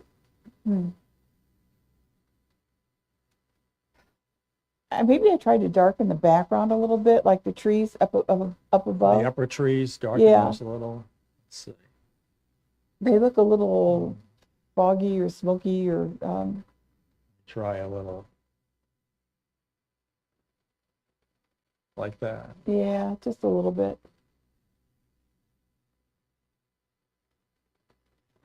Yeah. Maybe some of the foreground here to match it. Yeah. Can I throw one comment in? Sure. Can you crop it down from the top to get rid of the sky? Don't You know, I give was your looking at that. don't give your viewer anything to look at you don't want them to look at. So if you Bill- crop it down, you keep the buildings, you keep the darkness in the background right there. And you do away with a distraction, just simplify. I was thinking of like even using the or the generative fill to make the sky so it turned into trees, but the cropping works just as well here. It doesn't take as much. But you're right. My eye kept going to that sky up there. What about, I like this building here in the rocks. If we take a little more off the left, Yeah. yeah, without that little sky thing there. And now the building on the left and right back there are both about equal distance from the sides. No, but I do like the way he included that little diagonal line at the lower right hand corner. Yeah. Yeah, the foreground. Yeah, makes it's it beautiful. very nice.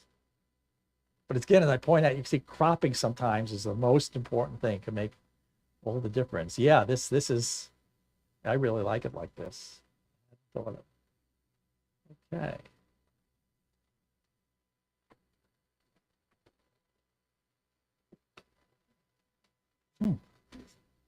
That's very interesting. I don't have the, what are those, are those flying insects on the Those are monitor? butterflies. Butterflies. It looks like. Okay. All right. They just, from back here, they get a little bit lost. Yeah. Yeah. This, but at the same time, the way you get it framed, you can't crop it any different. The only thing you might do is the foliage, especially at the base, is a little hot on the monitors on the side. There's a white spot. I would, Oh, the foliage up in the middle of the water, the green. in the middle of the water, and also at the base, there's those two prongs that come up in the four. It's just easier to walk up here and show you. I should be looking for Oh, yes. Okay, those. That. Yeah. So let's Tone see. those down a little bit. And that looks, that might be, there are two ways to handle that. That might be hard because it looks almost pure white, and sometimes you can't bring down the highlights on that. Let's give that a try. Then there's one other way to work around that. So I'm going to try, and you see, yeah, sometimes when we try to darken or bring the highlights down of something that's blown out, that doesn't work. So one other thing we could try is usually just, and if not this, the remove doesn't usually do it well, but going into that generative fill, it'll replace it with something. Let's see, we have one. At least get it so it's a little, it's not as hot as it was before. There. It's a cool capture. It's framed well, composed well. It's just too bad that the butterflies weren't a little bit more cooperative and a little closer to the camera. But Yeah. I like the shot. Yeah, there are. Yeah, we had a question. When you're talking about cropping, how about cropping up from the bottom to eliminate the fence I was thinking of, and keep going a little bit more right there. so we get, yes, the green things in the,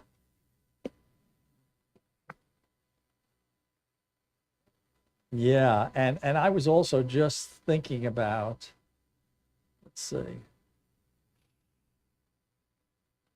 some of these just look like it didn't fit there. No guarantee what this is gonna, but I agree, grabbing the fence off the bottom, now it gets the water lilies right up in. Yeah, this gives you some idea. Let's see, 1, 2, much difference. But yeah, something where it brings the butterflies closer and that. So yeah, that's a nice one.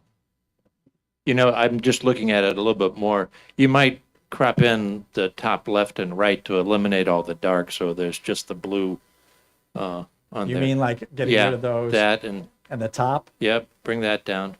Ah. Oh. Okay. Yeah, because with the other, it framed it, but then the butterflies were small, and some of the framing wasn't ideal, but this really brings out these water lilies here. So, yeah. Lots of ways you could do this. Okay. Was Joe's? I didn't see, is John here, Paganini?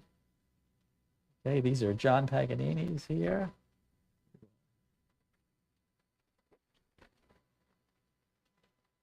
Whoa.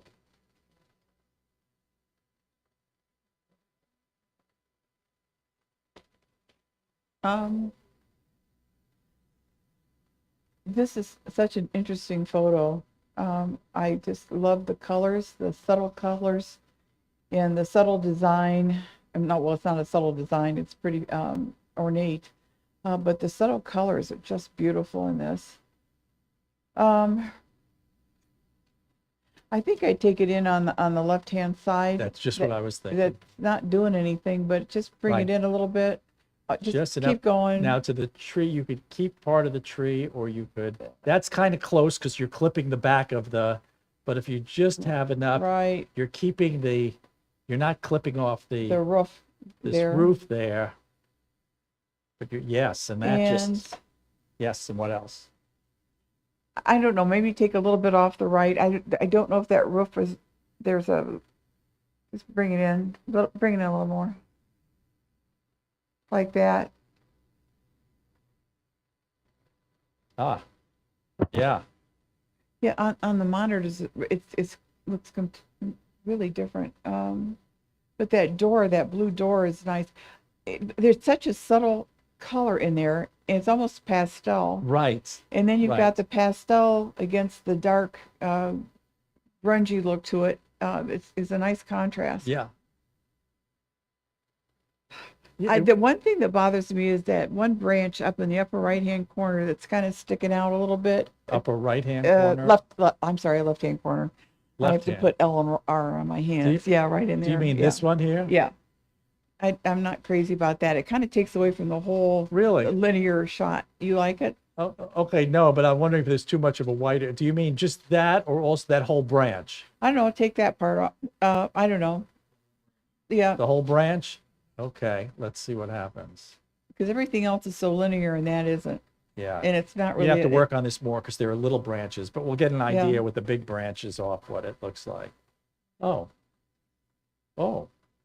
Okay, I didn't think that would. You know, this is an artistic thing. There's so All many right. twisted branches back there that answer it, or there, you- it doesn't take could- away. Could you take off one of the branches that's going up and that put the branch? Can you put it back? Could I put it back? Yeah, put the branch back. That's Branches okay. back. The lower part of that branch? Yeah, let's see what that looks like. Shouldn't have taught you guys this about this. This is okay. But I don't know if that'll split that part in half or not. Oh, well, it gives you a little one there. Let's see. Again, you could make this if you want to work on this a lot. You could make it do what you want to do. We're just kind of. It's an artistic, depends which one looks better. I think the cropping made all the difference, and That's fascinating. It's a fascinating photo. I agree with you. Normally we talk about colors don't pop and whatnot. The muted colors work it's subtle. perfectly. It's like pastel. And it goes with all the Yeah, gray in it. It's beautiful. I'd like. Lighten it up, the whole thing. Are you looking at the side monitors? Okay. Okay. Here's lightening the whole thing. Oops. Here, let me try just bringing up the whites a little. Maybe something like that.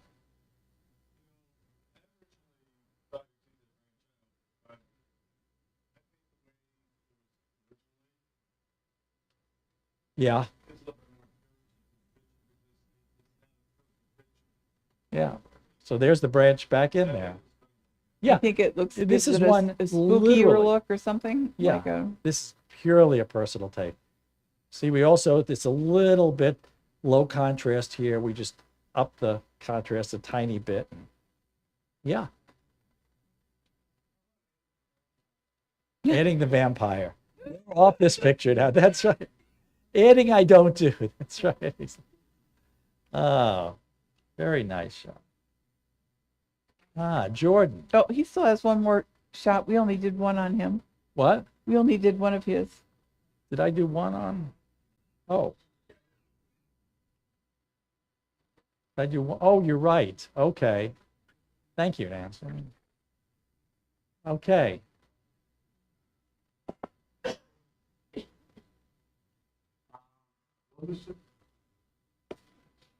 Yeah, love the lines of symmetry on this. I think it begs for a little bit more room on the top, which Yes. we don't have. But if you shot it with a little bit more room on the top, I would include that. And it also begs to be black and white. Okay, let's add a little. Okay, add a little It was first. hard because there's a building next to it, and this should find this not that easy to do, but let's see. It'll give us three choices. The other would be to crop down. So that doesn't work. Yeah, it's not putting sky. It senses there's another building to the left of it. And it doesn't give us anything really ideal Okay, well, on that. if you have it in your original Let that me- you have more room at the top, I would put more room at the top, Yeah, and then I would convert it to black and white. okay. Bump your contrast up, and you don't have any whites. Okay, give it some whites. Give it some whites. Not that much. Right there. And now you don't have much in the way of black. Clip your blacks a little. There we go. Okay. That's what I would do. Can you put that geometry thingy on it? Well, this is a reflection, I Yeah, I think. know. I just was wondering if it would straighten it up. You want to just a little correct a reflection. Okay, that's, boy. bit. Hey, Okay, I let's, just wanted to see what it would do. It just kind of straightened it up a little bit. yeah. What about, and I don't know the answer to this too, is with that top, I agree, the top is just, it's kind of just hanging up there. But just coming down and, oops. Coming down and maybe just making it abstract, you could do an abstract of just of all reflection. Here, because you got the wavy line. This is all reflection. This isn't looking through the mirror. So there's a lot of different things you could do. Again, just depending on your vision. But yeah, converting it to black and white. Okay. Good. Okay, now Jordan. Okay. Wow. Want to give it, you got the mic for Jordan? Yeah, thanks. I think the one thing I struggled with the most on this that I struggle with a lot is I always want to get, my sunset or light source behind my subject, and then I always have to deal with the silhouetting. I think on the monitors, they stick out okay, but on the screen or on the big screen, they're a little dark, but Let's see if we could.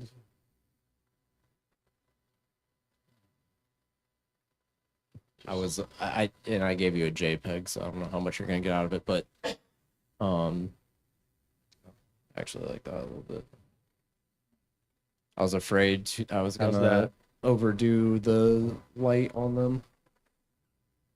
But I do like I like the ground getting lit up because it helps match against the cars a little bit. Actually, I didn't think about that. Once you have it masked there, like that, then you could play with, want a little more shadow, less. Yeah, I think what I was doing was masking the cars sharply and not including the ground. But when you did the foreground, it helps it match and makes it so the cars don't look Right, like they're so you- over edited. Right. But that's right. The way you have it now, you could just give it a little. Yeah, I do like that a lot better. Let's see.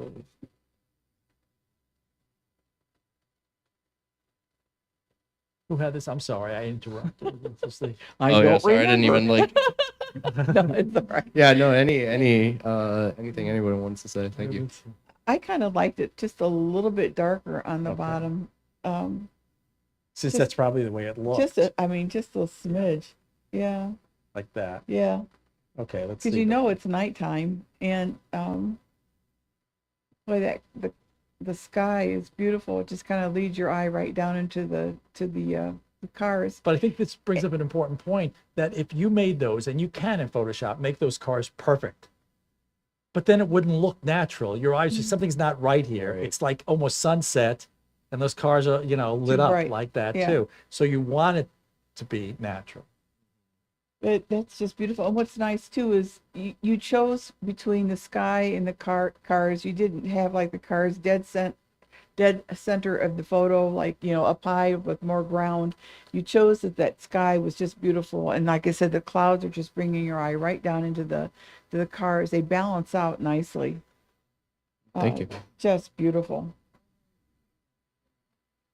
Centimeters. I mean, I was probably kneeling or laying on the ground or sitting. Those cars are very low to the ground, so you got to get pretty low. It is a very difficult lighting situation. I think you really did great. That sky just makes those cars against the sky. Yeah. Really. And you still have a lot of blue in the sky, like makes a way lot over of on the far mood, right. yeah, And oh, for that those geez. cars. It took a little bit of editing. You notice I had a pretty high ISO because I wanted the fast shutter speed. Yeah. So there's some processing going Why do you on. need a, by the way, yeah, you have an ISO 10,000, but why do you need a 1/500, the shutter speed? There's nothing moving in this.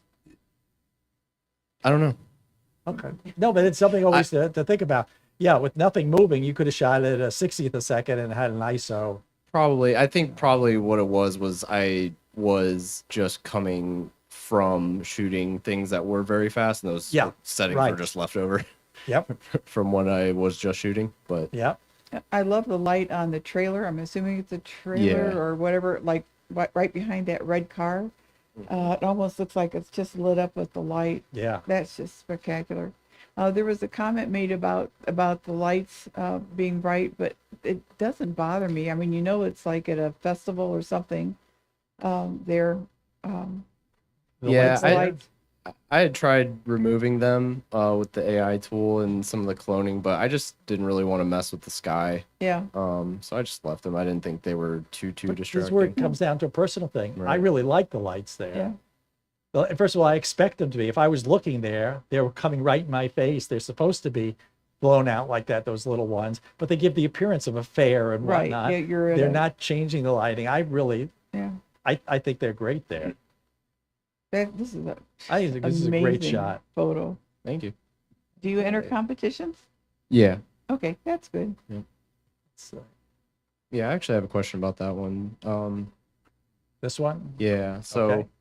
my Yeah. challenge with this was it was like early-ish morning light, and I think what I was trying to do was capture the warmth of the early light, but still show off the palette of blues in the picture.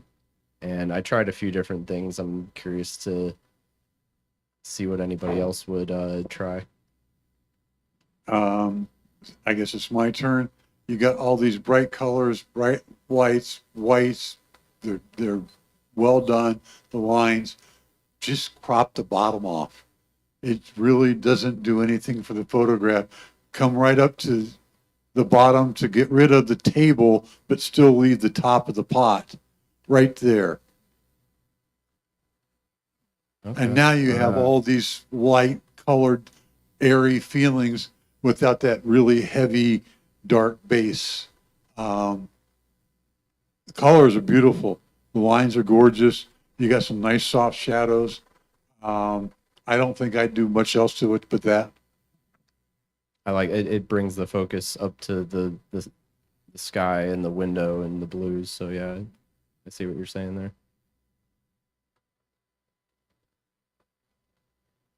Yeah, that cropping makes all, it's a difficult lighting situation, but the cropping made a big difference. I never thought of it. Down on the blacks a little.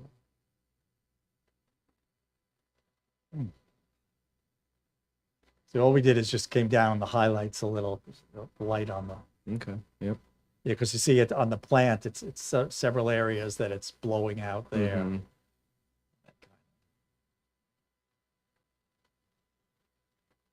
Yeah, tricky lighting situation. Yeah. Thank you. But what's cool is that building behind it looks like it's blue, and then you've got blue in the painting Yeah. too, and in the wall. It's just really nice. Okay.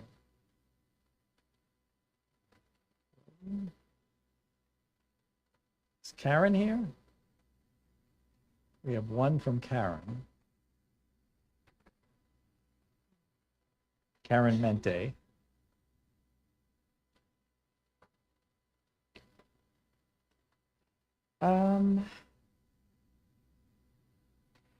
Try coming in on the left a little bit, just cropping it. What I think is, keep going, right, maybe right about there. Ah, yeah.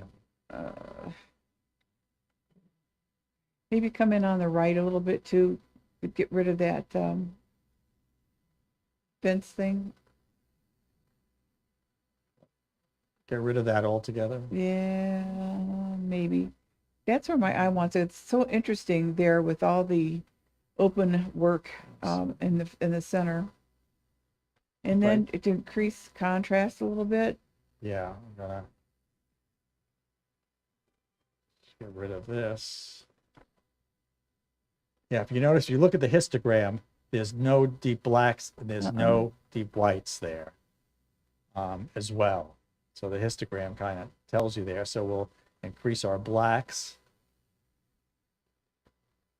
Bring the histogram over there. We'll increase Oh, you know, you brought something. I didn't even see those people walking through people walking through the walkway. whatever.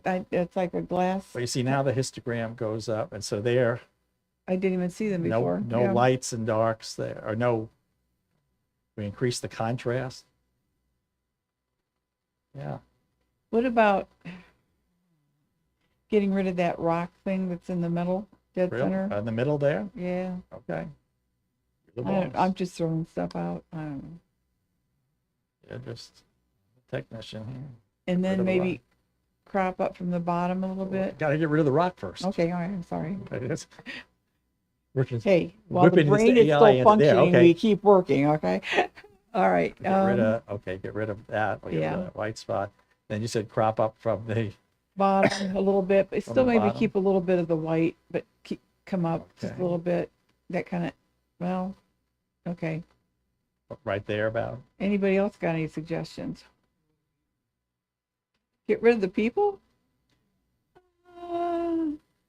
Really? You would get rid of, who said get rid of the people? I still keep them there. I mean, I didn't know I had no idea that was like a walkway or something underneath there. Okay. Jim wants to see what it looks like before and after Mm-hmm. with the people. Yep, I just heard a comment that it gives it a sense of scale with the people in it. Let's see. Let's see what it looks like. Yeah. There's out, there's the people, and some of the things we took out. But I think just cropping, and you know, there's not a lot you could do with this picture, but increasing the contrast, cropping, those kind of things have got at least to the main point, main thing of what you're looking at there as well. Let's see, let me make the blacks a little bit more. Yeah, I think that's about as, I don't have any other suggestion. Okay. Okay, that's Karen. Lance. Oh, I saw Lance. Is Lance here? Yeah, I thought I saw it there. We'll give Lance some. This is unbelievable. Am I going first now that we've? Yeah. Okay. Love the colors. I would make it more panoramic. I would crop up from the bottom and down from the top, start with the bottom and come up slowly, Richard, up, stop. Now the top, bring down to just above the trees, a little bit more, stop. Now, because the way the lines are, it takes your eyes even more into the center by making it a panoramic like this. You didn't need that much on the bottom and you didn't need that much on the top. And I think that your eyes now have to go follow those lines right to the orange sunset.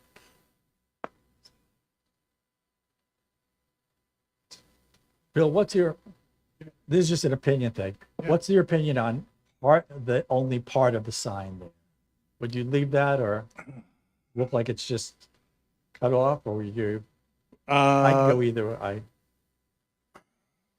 If you have it in your original, I might include all of it, but still keep this panoramic format. The sign, if you knew what it is, might add a little bit more interest If you had the whole sign? if you had the whole sign, but since you don't, Yeah, I don't know. yeah, that might be the way to go. Just take it out. If I remember right, it made for a bunch of blank wall. Yeah. Okay, I can understand why you crop it that way then.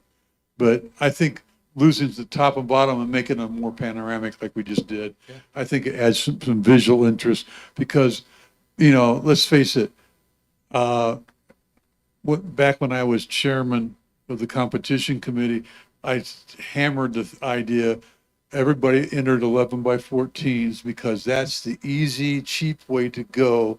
When you switch up the format and perspective a little bit, it makes your photos stand out a little bit more. This is being more panoramic.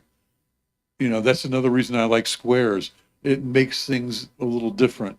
The panoramic does the same thing on this way. It gives you a different perspective.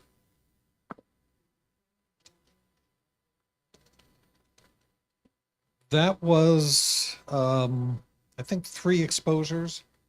Wow. Combined. And they were fairly long exposures. It really, it's a stunning thing with that train moving like that. Mm-hmm. But I think again, the cropping, how Bill's cropped this panorama is really, like I said, just brings these lines just right in. The telephone poles, the station, the train, everything. It's just beautiful. And I think also taking off that, it's just some random letters on the side since we didn't. Here you just have more of the forms. The light on the building and on the trains, just beautiful. Really nice. Yeah, it's tremendous. Yeah, so too. Okay, very nice. Plans. Do the Which second one? The second one? Yeah.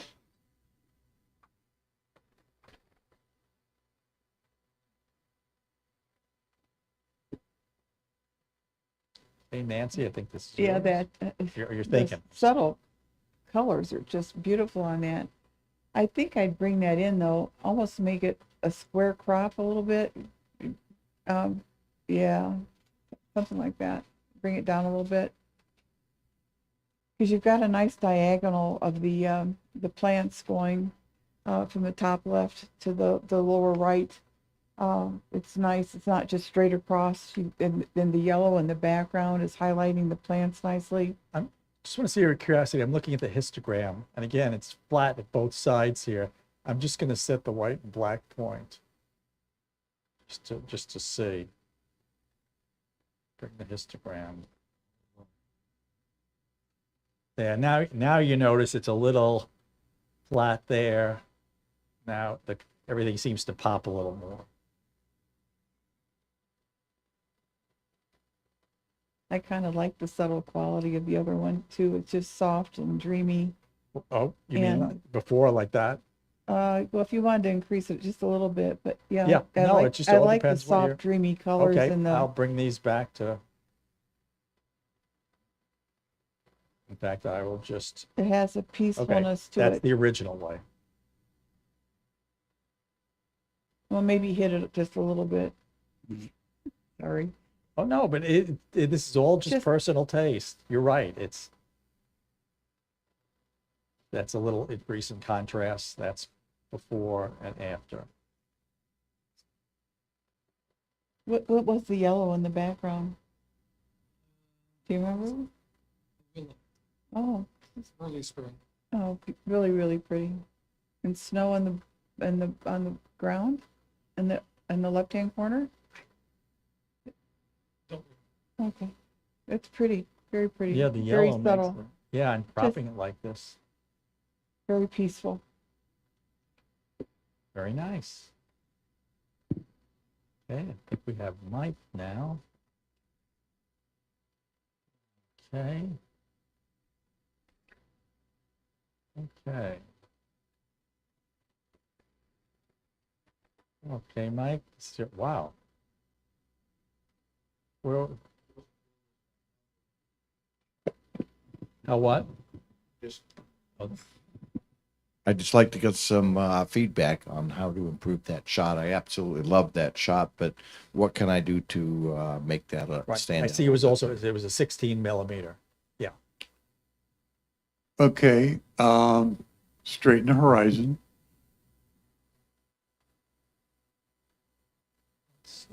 It's off by about a degree or so. Ah, there we go. Crop in from the top. And then use or this is the way I would do it, the shadows and highlights tool to increase the detail. And you're using, don't you have the drop down where you can just work with the highlights and the shadows? Yeah, I have them right here, highlights and shadows. That's not where I use it, but okay. What do you, are you doing? I'm in RAW, Okay. not Photoshop. Okay, that's But it's in the okay. center. Bring up the shadow detail, and you need some. There we go. And a little bit more, just a touch more. Stop.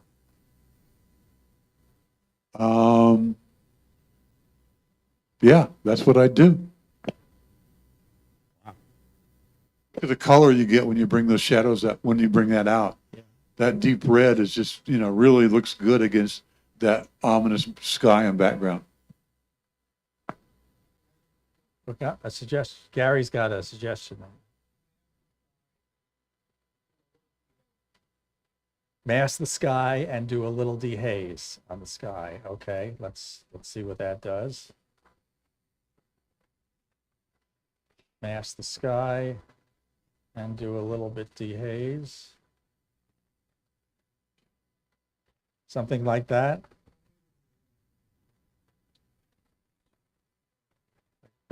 There's your before and after. Yeah.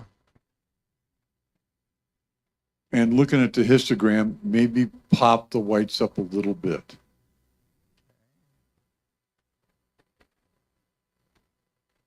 There you go. There it is. We brought the histogram over. So if we look at the whole thing now, before and after, That brings out, there's a little white speck right there, almost dead center going down. I know it's just part of the rocks and part of the water behind it. Right there. Yeah. That makes the picture. Picky. No, but these little things are. But when you brought the whites out, that came Yeah. out a little bit more. Let's see. Okay, so here's our. That's a nice capture. Yeah. Yeah, Sure. I mean, there's Beautiful. before. All the adjustments. Yeah, and after, and the cropping. Beautiful. It sure is. Nice capture there. Okay. Any choice which of these two, I'd like Mike? the third one. with Third the one? B. Yeah, Okay. I'm not sure how to crop that. Okay.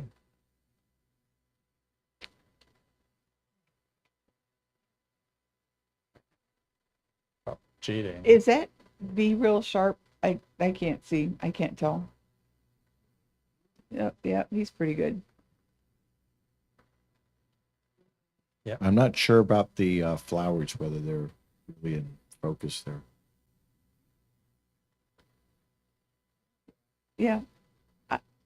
Yeah, it's hard. You're F7.1. If the B is going to be like your main focus of attention, I would crop down on him a little bit so that he really is the main focus of attention. Come in and then come in way, I'd get rid of the flowers possibly on the You left-hand get rid of side. flowers on the left side? Well, let's see what it looks like. No. Flowers kind of frame it. You're right. Way up from the bottom. Like do a panorama. Right about there to make it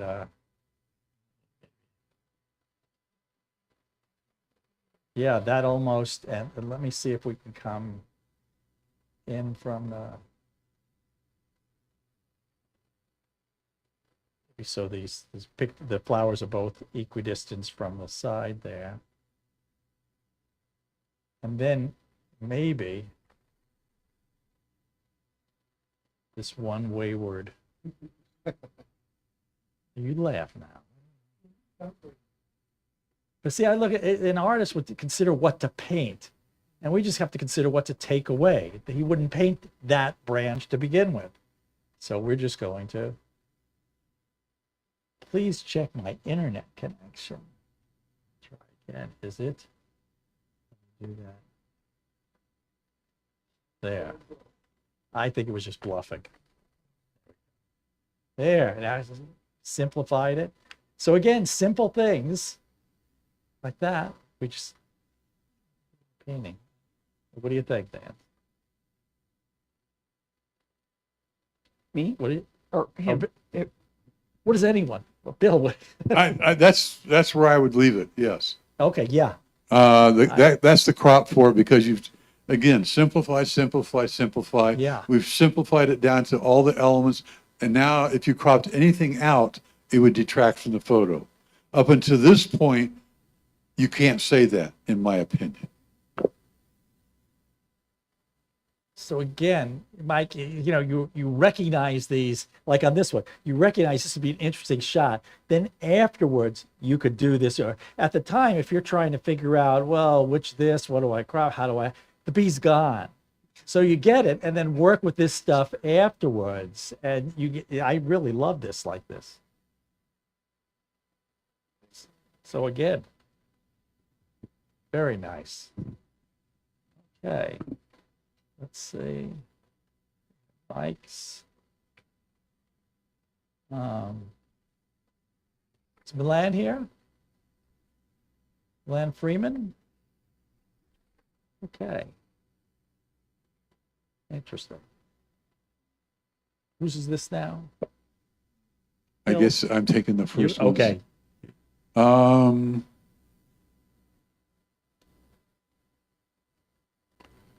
I would bring up your shadow detail a little bit, start with. Let's see what's in those shadows. No, not that far. Back, keep going back. About there.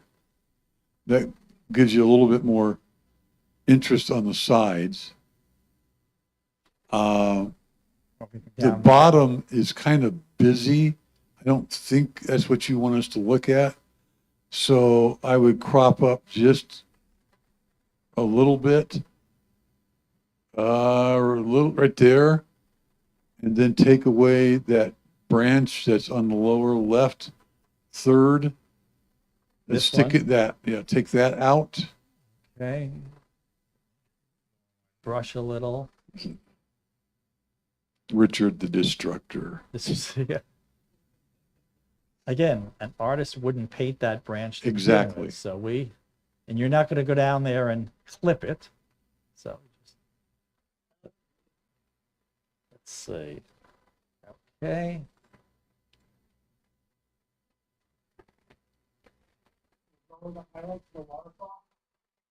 Let me try to do that just on the waterfall itself. So I'll bring down the highlights. Let me try that brush. And No. No, I'm going to come back off on that. I heavy-handed and this. So here is without any adjustment on the highlights. That's with a tiny bit there. The only thing left to do in my mind, now that we brought the shadow detail up, burn down the lower left corner. Okay. Down there. Burn that down some. Don't take it completely, but yeah, there we go. That's all you needed to do. Okay, so that's. And that's before. what I would do to it. What about the what? The which again? I didn't. Blue cast in the shadow. Oh, the blue cast in the shadows. Yes, it's a very interesting point there. Let me come down on the blues. And you're right. Here, there was a blue cast there just caused by the shade. If you look at the pipe on the side and you look at the top here, that's actually the reflection of the sky there. But you're right, you're getting those blues. And so there it is before. And when we just lowered the blues, yeah, you can see the water down here is all blue when we, it's all blue there. And yep, good pickup. So we've taken that out. So here's our overall before. Shadows, blue, after. Very nice. Okay. Let's see. Oh, this was a hard one.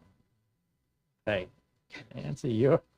I remember seeing this somewhere. I remember the person submitting this before for something. And on it, I remember cropping it and then making it, instead of sloping down like that, which I'm sure it was, but if you look up at the trees up at the top Yes. above it, they're also sloped. So Right. Because you might think this is growing out that way, but you look at these trees here. They're at an angle. So And the problem here with rotating this, I found, is that's such a big rotation to Yeah. do this. So here's what happens when we rotate to do that. But what's interesting is like where So you could- right there, that's the interest in the Yes. photo. And you've got such great texture in there. And I think I maybe requested that the person turn it into a black and white to make the bark in the tree and that to really stand out, to give more detail and give more interest in the blacks and the the light and shadows in it. Let me try some texture. And I don't know if I suggested they do it as a square. I can't remember. If we go up on our texture, that gives us some more. But there's some great texture in there actually. Yeah. And then the roots of that tree are just fascinating. Try to see, there's only so much we could straighten it up there. But you're right, Then there's like the greens and the browns and all that. But to me, in black and white, it just really it stands out a lot more. It's more interesting. Yeah. Yep, I agree. I think that's what you had to do. Okay.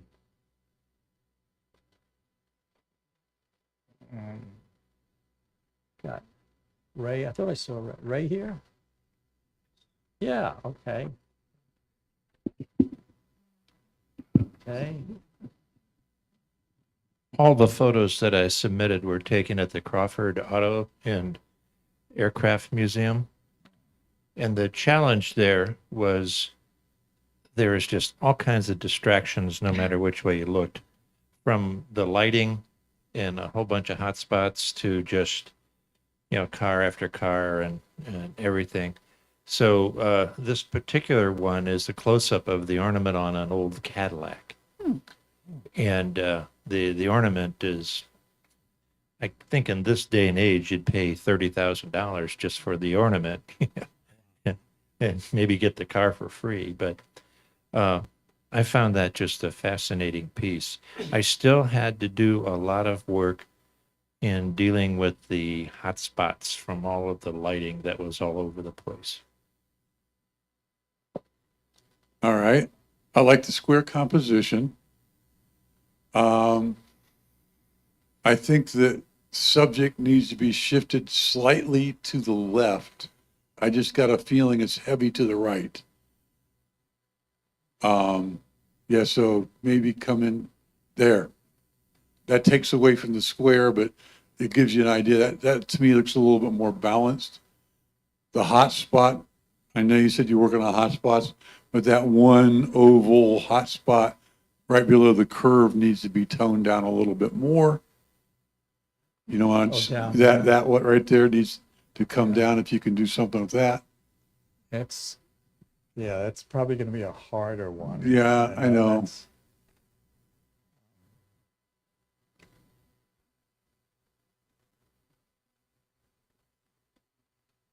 Yeah, that's subtle, but it took care of it.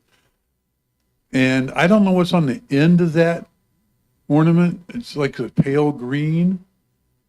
I would use a saturation brush and bump the saturation of just that up a tiny bit, and that will kind of balance that orange you have in the lower part of the photograph. So just the green, use your saturation sponge and just give that a little touch. Again, subtle. Yeah, that's probably all you want to do. The color of the car was green, and that's a Okay. reflection of that. Okay, but see how that kind of balances that orange spot? The orange spot in the lower part, to me, is a little distracting. Now you've added a balance to that, toned down the hot spot. I think that's a really nice photograph. It's just like an abstract that's really just jumps off the page at you. Yeah. Very nice. Okay. Yeah, any choice of these two? Yeah, the car on the right. Car, okay. And Wow. that's one where there's a lot of distractions to deal with. Yeah. And I don't know the quickest way of dealing with all of those distractions. I tried getting the subject of the car and then blurring out everything else, and I wasn't able to make anything happen.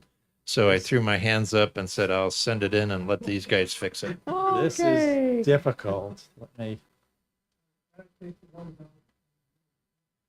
I know, but I'm just seeing in general, just a down and dirty thing. If this would work on the one side, then you could always just work more on it. Boy, they really buffed that car, didn't they? They got a lot of shine on That's it. actually, it was stainless steel. Yeah, yeah, but he had to really get it Okay. shining and stuff. It's So pretty. we'll get an idea here what generative fill can do. Again, this is very hard. There's a lot of distractions, a lot of other things going on. There's a lot of things it has to recreate. But let's see. Now you could do that. Then you could work also in the window here. And again, you're right. With some of these, it is difficult. I have no idea what it's going to do with this, but let's see.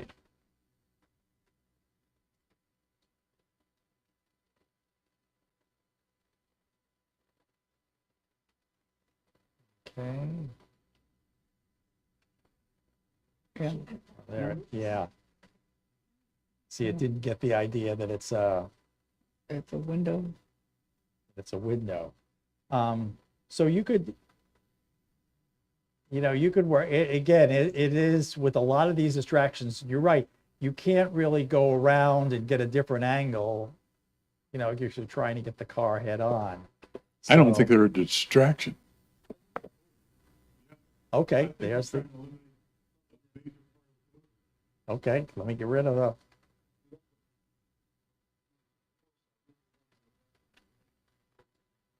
See, if you wanted to. So, okay, this shows two things. One, if you wanted to, you could work on this and get rid of all of those distractions. The other question is, as Bill brought up, Okay, now I'm going to, I know that's not my photograph. Go ahead. Crop really tight. You want some of the vertical lines of that radiator. okay, let me actually. Easy for me. So we'll start with the bottom.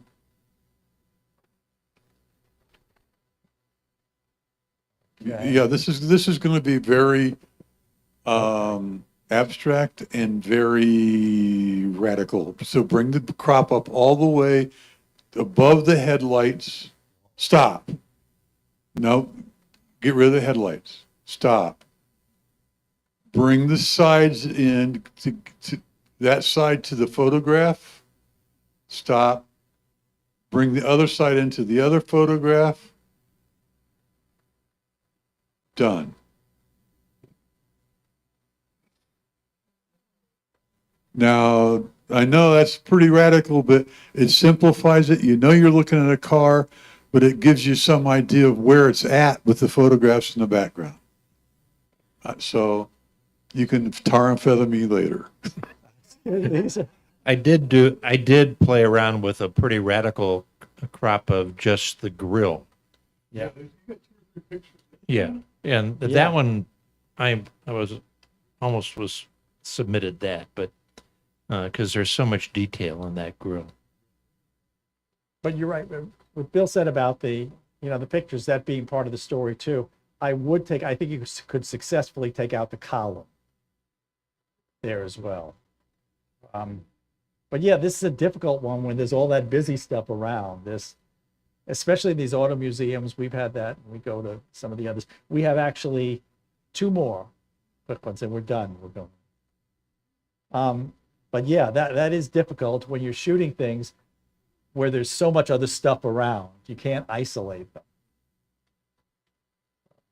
Okay. Can you get rid of that white spot that's Rid of the, it's all right. It's all right. You don't have to. It's Okay. like in the windshield, like oh yes, you'd be able to yeah. just use the remove on that, and that would get rid of that. That is doable. Okay, we have 2 more to go. We'll be getting everyone's then. Is Susan here? Susan Mahorsic? Give me the cat. Huh? I said, give me the cat. Okay, you'll get the cat. Okay, so let's give Bill. Yeah, give Bill the bird. Okay. Yeah. You'd be amazed I'd have- how many have done that. Yeah, I was just gonna say. I'm sorry. Yeah. That's all right. That's all right. The people at home can't see that, but we did actually give him the bird. Again, this is one of those things where you pay attention to your background when you compose, because you have the dark head of the bird kind of into the dark, exactly, that dark tree. So if you could have shifted, that would probably be a better perspective. In addition, the left 1/4 of the photograph is unnecessary. So if you bring it just the left side in, now. And that also makes it the diagonal better. Yes. So bring it in to there. Those roots in the background give a little bit of visual interest. And Yep. if you can lighten the bird up a little bit, especially the head, I don't know if you'd be able to do that without looking Yeah. unnatural, but that crop by itself is better. And I just think it's a little unfortunate the head is against a dark tree in the background. See if just lighten up the head a little.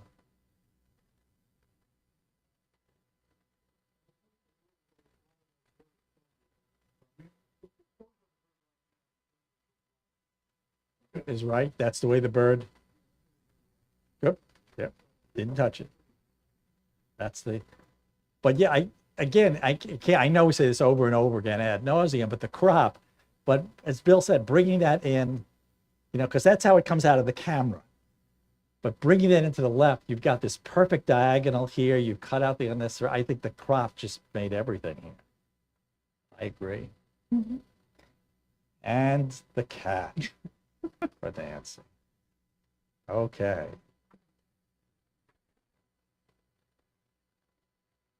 Oh, I love the light on that, and I like the way you cropped this into a vertical too.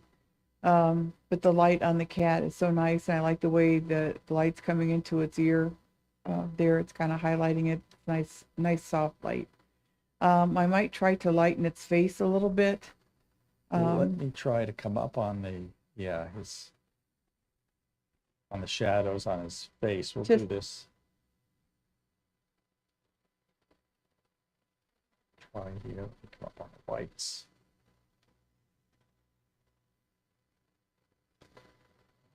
Just sometimes that window light can be just breathtaking. And I like the way a little bit of the window is showing behind the cat too. So there's a little bit of lightning. That's before, that's afterwards. I don't know how it is on the side monitors. Is there any Yeah, he's blown out? pretty he's pretty A blown little out blown there. out there. So we'll Mhm. try just a little with that harsh light, just a little to bring down the, yeah. I'll Can- back off Can on you this. warm it up a little bit? Warm it up? Sure. Yeah, just to give it the feeling that you're shooting it like later in the Sure. afternoon. So we're You gonna got some warm the nice whole warm- thing up a little, like a little in the afternoon. There is a little bit of warming that. Yeah. Brighten the eyes. Let's see if we, because he's got a gradient of light across him. So let's see if I just try to selectively brighten the eyes.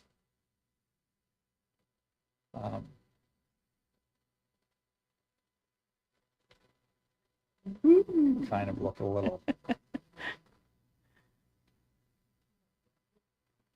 I'll back off some on it, right? There's, okay, there's a tiny bit.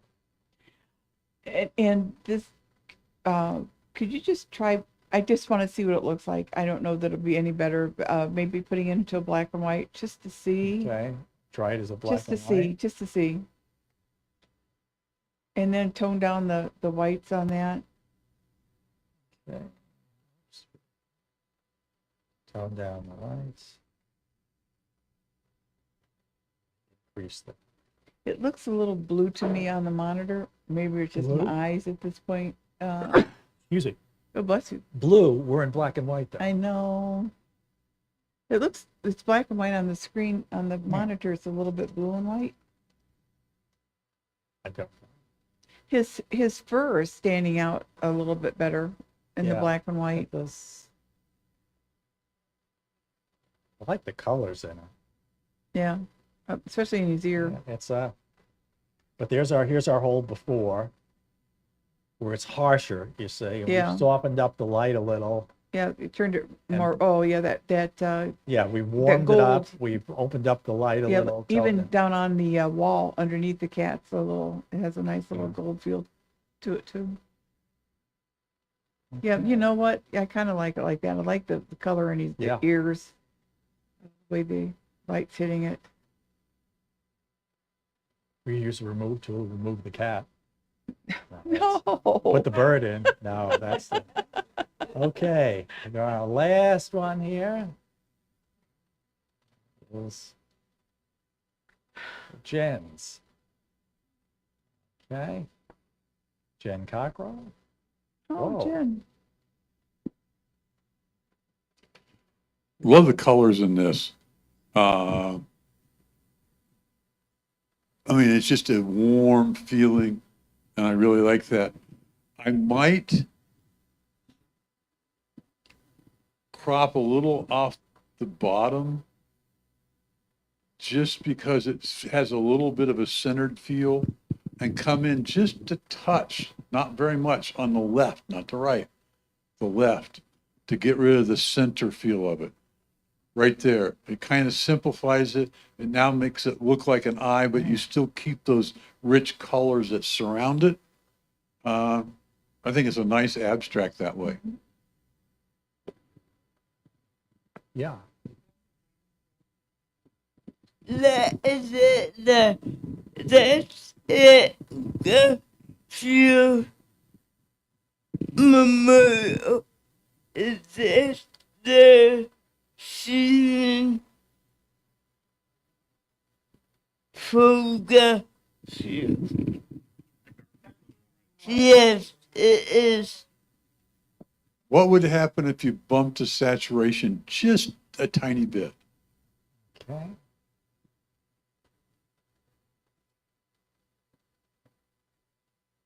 The whole photo has such a beautiful glow to it. Yes, it does. And it Wow. just right there. Yeah. That's a- Yeah. I think that gives it a little bit more of a glow with the yeah. saturation up. Yeah. It's gorgeous. Yeah, it makes it golden. Oh, Thank yeah. you. Nice job, Jen. It's really Thank- nice. Beautiful. Yeah, that's a great shot. I like that. Yeah, very nice. That one's competition worthy, Jen. Thank you. Okay. This was shot at the zoo at Christmas. Oh, I bet that was beautiful to see. It was. Oh my gosh. I always wanted to do that, but it was always so cold. So, how do I make this better? Maybe a square crop. I think Richard's Yeah. going into that right now. There's a lot of Just to- black there, just yeah. to center this. And actually just, yeah, it's almost like an abstract there. Yeah. Yeah. Effects. Let's see what else. Would you tone down the lights? Tone down the lights. I'm not. Maybe try it. Just Let's try. see. Okay, we're gonna take the highlights down. Okay. Ooh, We that could gave it do a whole that, and different let look. me increase maybe the exposure. Okay, so this is toning down. Oh yeah, Yeah, you're right. Kind of does. We yeah. take the bright spots out, but And then it gives it more increase of a the- golden glow. Yeah, that is With a that is little good bit of the suggestion. Yeah, white in for a big there. thing from that to that. We haven't changed. Yeah, we've just taken the hot spots out. Yeah. And let me see, just out of curiosity, what the saturation.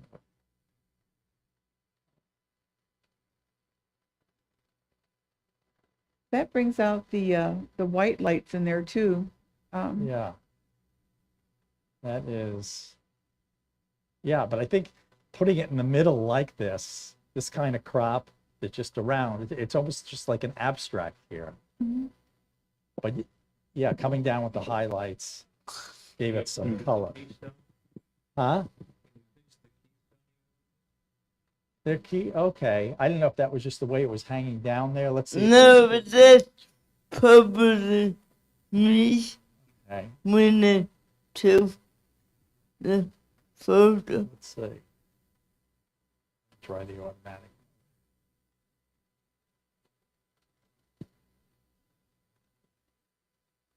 Okay. Okay, that fixes it a little there. And then maybe on the crop, just a tiny bit more to make it symmetric. There, put that in the middle. And yeah, I think you, by toning down the high, squaring the crop so it's in the center like an abstract, bringing the highlights down and whatnot, that's nice. This is the last photo, right? Yeah. I'm gonna, let's do something a little really off the wall. Can you open it in Photoshop? Put it so it fills the screen so we can see it. Now go to Image and Posterize. I think it's under Image, about half, or Edit or Image, it should be have Posterize. Let's see. Where they put posterize now. Is it a filter maybe? Yeah, I don't think so. Filter, other. There's I knew posterize was around. I thought it was under Image. Image. Image Adjustments. Now it's finds Posterize. Posterize. Now do about a 6 level, about 6 levels of posterization. You can type the number 6 in if you want. 6 or 7 and then see what happens. Okay, here's our before and after. Didn't do much, did it? I thought it would do more. Okay. Let's see if, wait, let me, Let me just up it a lot here. Yeah, on this image, it's a low pixel image, so it's. Okay. You never know. And this is all non-destructive, so you're not really hurting the picture or anything. So we got through all of them. And basically, I thank you all very much for submitting them. I hope you learned something from this. I thanks to Bill and Nancy, really, for putting all the work in here. And yeah, this is, you can see how easy this is to do. And by the way, we are also offering the Photoshop courses too, if you ever want to sign up. So thank you all very much. And we'll do this again in 3 or 4 months.